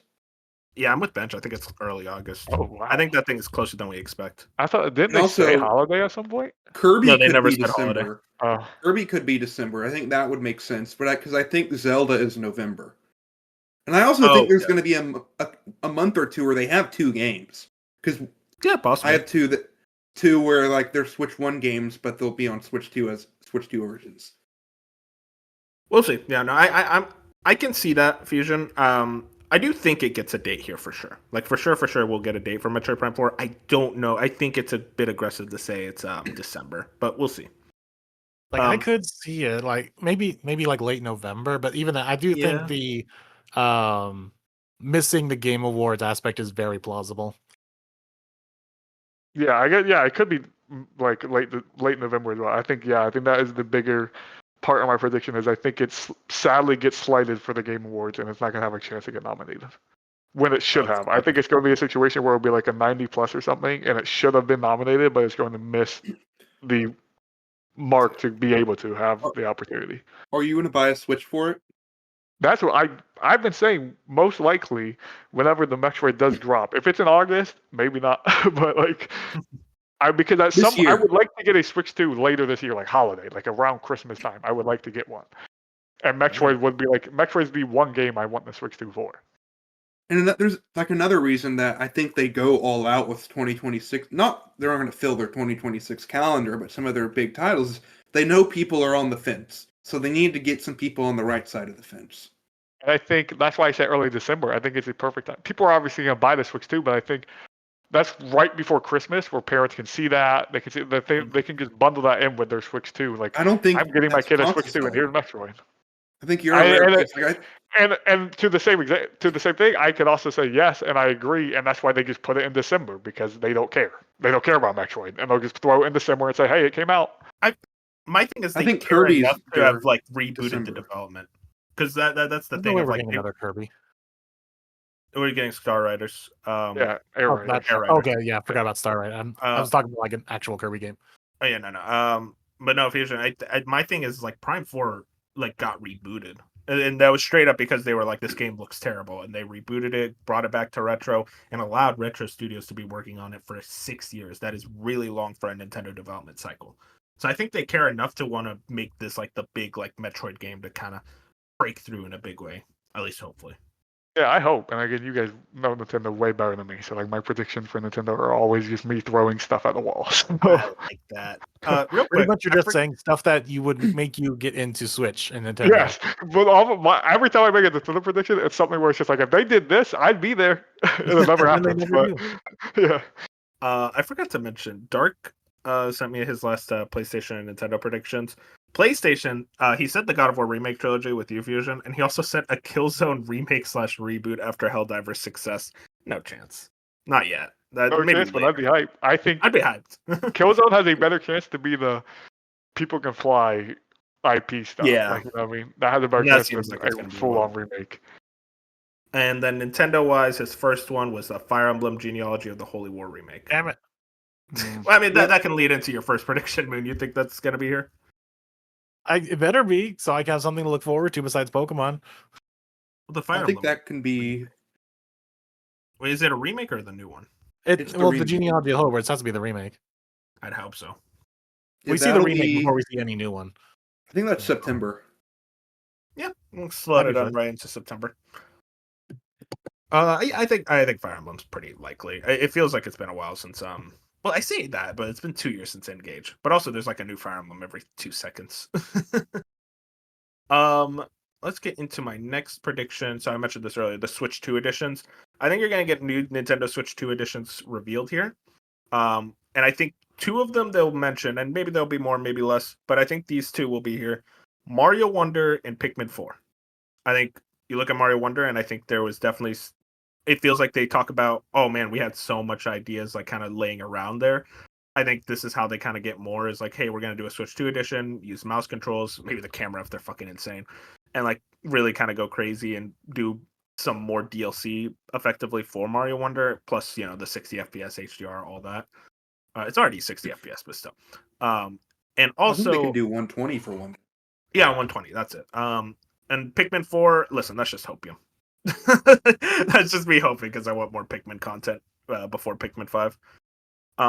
And also, I think they're going to reveal Switch 2 patches, and I think 2 of them, Mario Maker 2, do the 120 FPS and the mouse mode controls.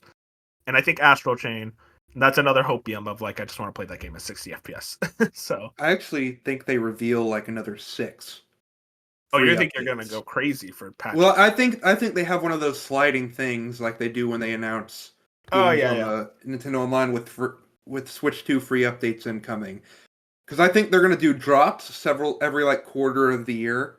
Because I think they do want to get a lot of their first party stuff tightened up and supported. I'm still curious what that looks like for third party, because I do think that exists. But obviously I don't think they can say much.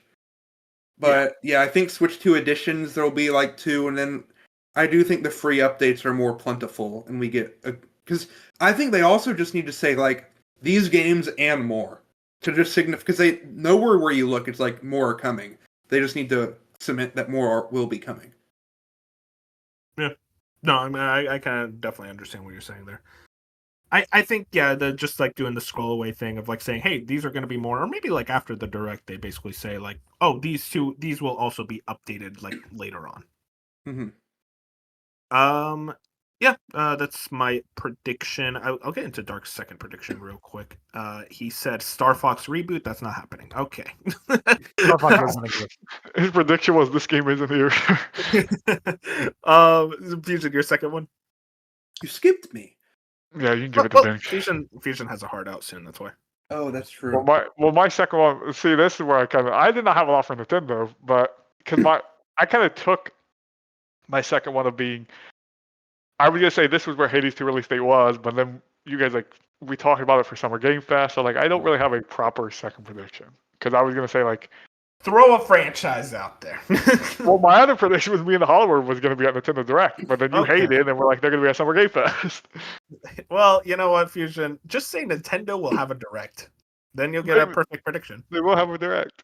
Hey, I think no, you know what I think could show up. I'm gonna butcher the thing, and it's probably wrong. What's the one dev team that's working on that new IP? I brought it up on a podcast not too long ago. Yeah, Monolith. No? Well, maybe. Yeah, I guess. But like the one with the little... We talked about it on the podcast a while ago. That I said could be at the Switch 2 Direct. Wait, is it the MMO?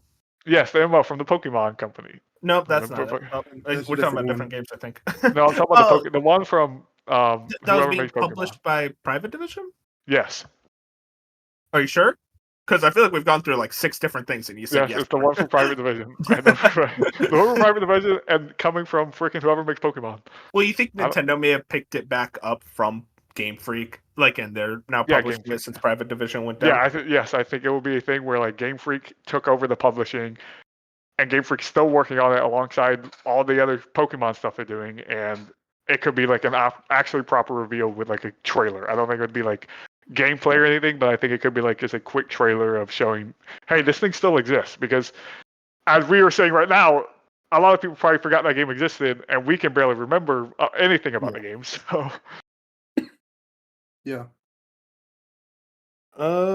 What about your second prediction, Bench? You probably have a lot more outside of that. I have one more after this one, but for the free updates, I do think Xenoblade X is shown as a free update launching. Shadow dropped that update, and I think they say that the trilogy will get free updates eventually, because all of those have like 3 not so much, but 2 especially, like resolution bumps and FPS just clarity should happen. And I don't, because Monolith's all in on Switch too, so I do think those happen. Yeah. Just as X is the first one that's like dropped that day. And then I do think Monolith shows up, their new IP. I don't think we get much. I think we get either a CG trailer or like an artist kind of drawing trailer of the IP, the name in 2026. And I think that's what we get from them. Yeah, no, I think Monolith, it seems like it's about time. I feel like they might save that for September, but because I mean, seems to be a pretty packed state of play Nintendo Direct already, because they also have to do like, hey, here's more gameplay of Donkey Kong, here's more gameplay of Kirby, and like all these other games they have. Yeah.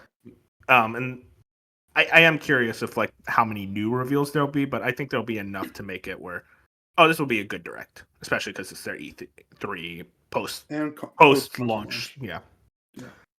Real quick, do you think Rhythm Heaven or Tomodachi show up at all? I think Tomodachi shows up. Rhythm Heaven doesn't show up. Yeah, that makes sense. But I also think you can save those for September. Yeah, I think right now's a couple it's a little things. too early. Yeah. Moon, what about you? Your last one? I think there will be a tease of something that people are going to think it's one thing, and then it's going to be another, and a lot of people are going to be disappointed because it wasn't the one thing. Man, we could say that for any of these showcases. Yeah, but Nintendo does it more often, I feel like. I don't know what that could be, though. Maybe they think it's a Star Fox game and it's, I don't know, Mario. No, but people would be more excited. Nobody gives a shit about Star Fox. It's going to be like, it's going to be the CG trailer, and it's going to be about some IP, and they're going to be like, it's Smash, and then it's not going to be Smash. That could be, no, that's possible. Last things, Bet you said you had more, or? Yep, one, I do think some Xbox games show up. Not sure what, Yep, maybe Hi-Fi Rush. I think Halo Infinite's actually going to be it. That would be interesting. And I do think one of the last games for this year, launching in October around World Series season, is Mario Baseball. Oh, yeah. That's actually very possible. I'm kind of with you there. Late October, that's when the World Series takes place. Late October, maybe first week of November if need be. I think that's like the perfect time to drop that game. Yeah, no, I'm with you there. I think this is kind of the case of like, it makes sense. You want to like coincide with a big baseball event, and I think that'll do very, very well. You also get your you have Mario Kart, but you get another Mario game this year with the Switch 2. I think that's a plus. Exactly. Yeah, you want Mario there. And last thing I want to bring up, just for hopium, give me that Kid Icarus Uprising remake. Like, I just want that. I've been asking for. I think that's a September thing, to be honest. Yeah, no, that probably makes more sense. But I want to bring it up because I'm like, hey, if I bring it up every show, maybe one of these days it'll show up. Yeah. But yeah, that's everything. I guess of these 4 shows, which ones are y'all kind of looking forward to the most? I just have Nintendo. I have very high expectations for. Yeah, same here. I think Xbox will have the best show. I just think they have the most dev teams. They have the most third-party potential. Like, it's just their showcases in the last 3 to 4 years have been amazing. I think they have they just have everything put together that I feel like anytime an Xbox show is announced, like, I'm very confident it's at the very least going to be like an 8. Where everyone else, I feel like there's a chance it could be a 5 or a 6 or a 10. Whereas, because like Xbox either feels like it's going to be like a 10 out of 10 or an 8. I never feel like it's going to be anything lower. Yeah, no, that's very possible. I mean, what about you? Just on the potential of what could be revealed, Xbox has just more more possibility. But granted, Summer Game Fest can come out with some game I never knew I needed and be like, this is my new favorite game that I'm looking forward to. So the possibilities are at Summer especially Game after Fest, last but the TGA. more likely is going to be like the Xbox show. And I'm sure Nintendo will have at least one thing I'm into. Especially after the last TGA, I think Jeff almost has higher expectations. It's just that thing of like, how high of expectations do you want to put for SGF? Our company is going to be flocking over, especially after last TGA and the record viewership, and everyone loved that show.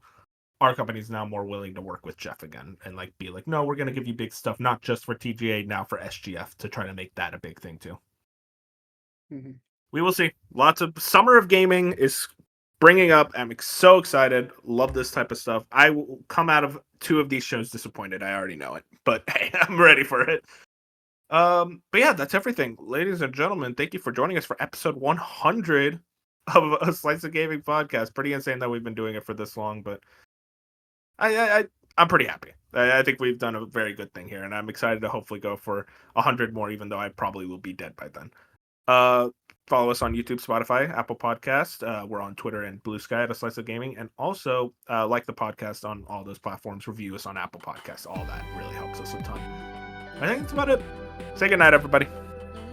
Good night. Yeah. Enjoy an incredible Night. week of video games. The best Enjoy your video gaming. all year.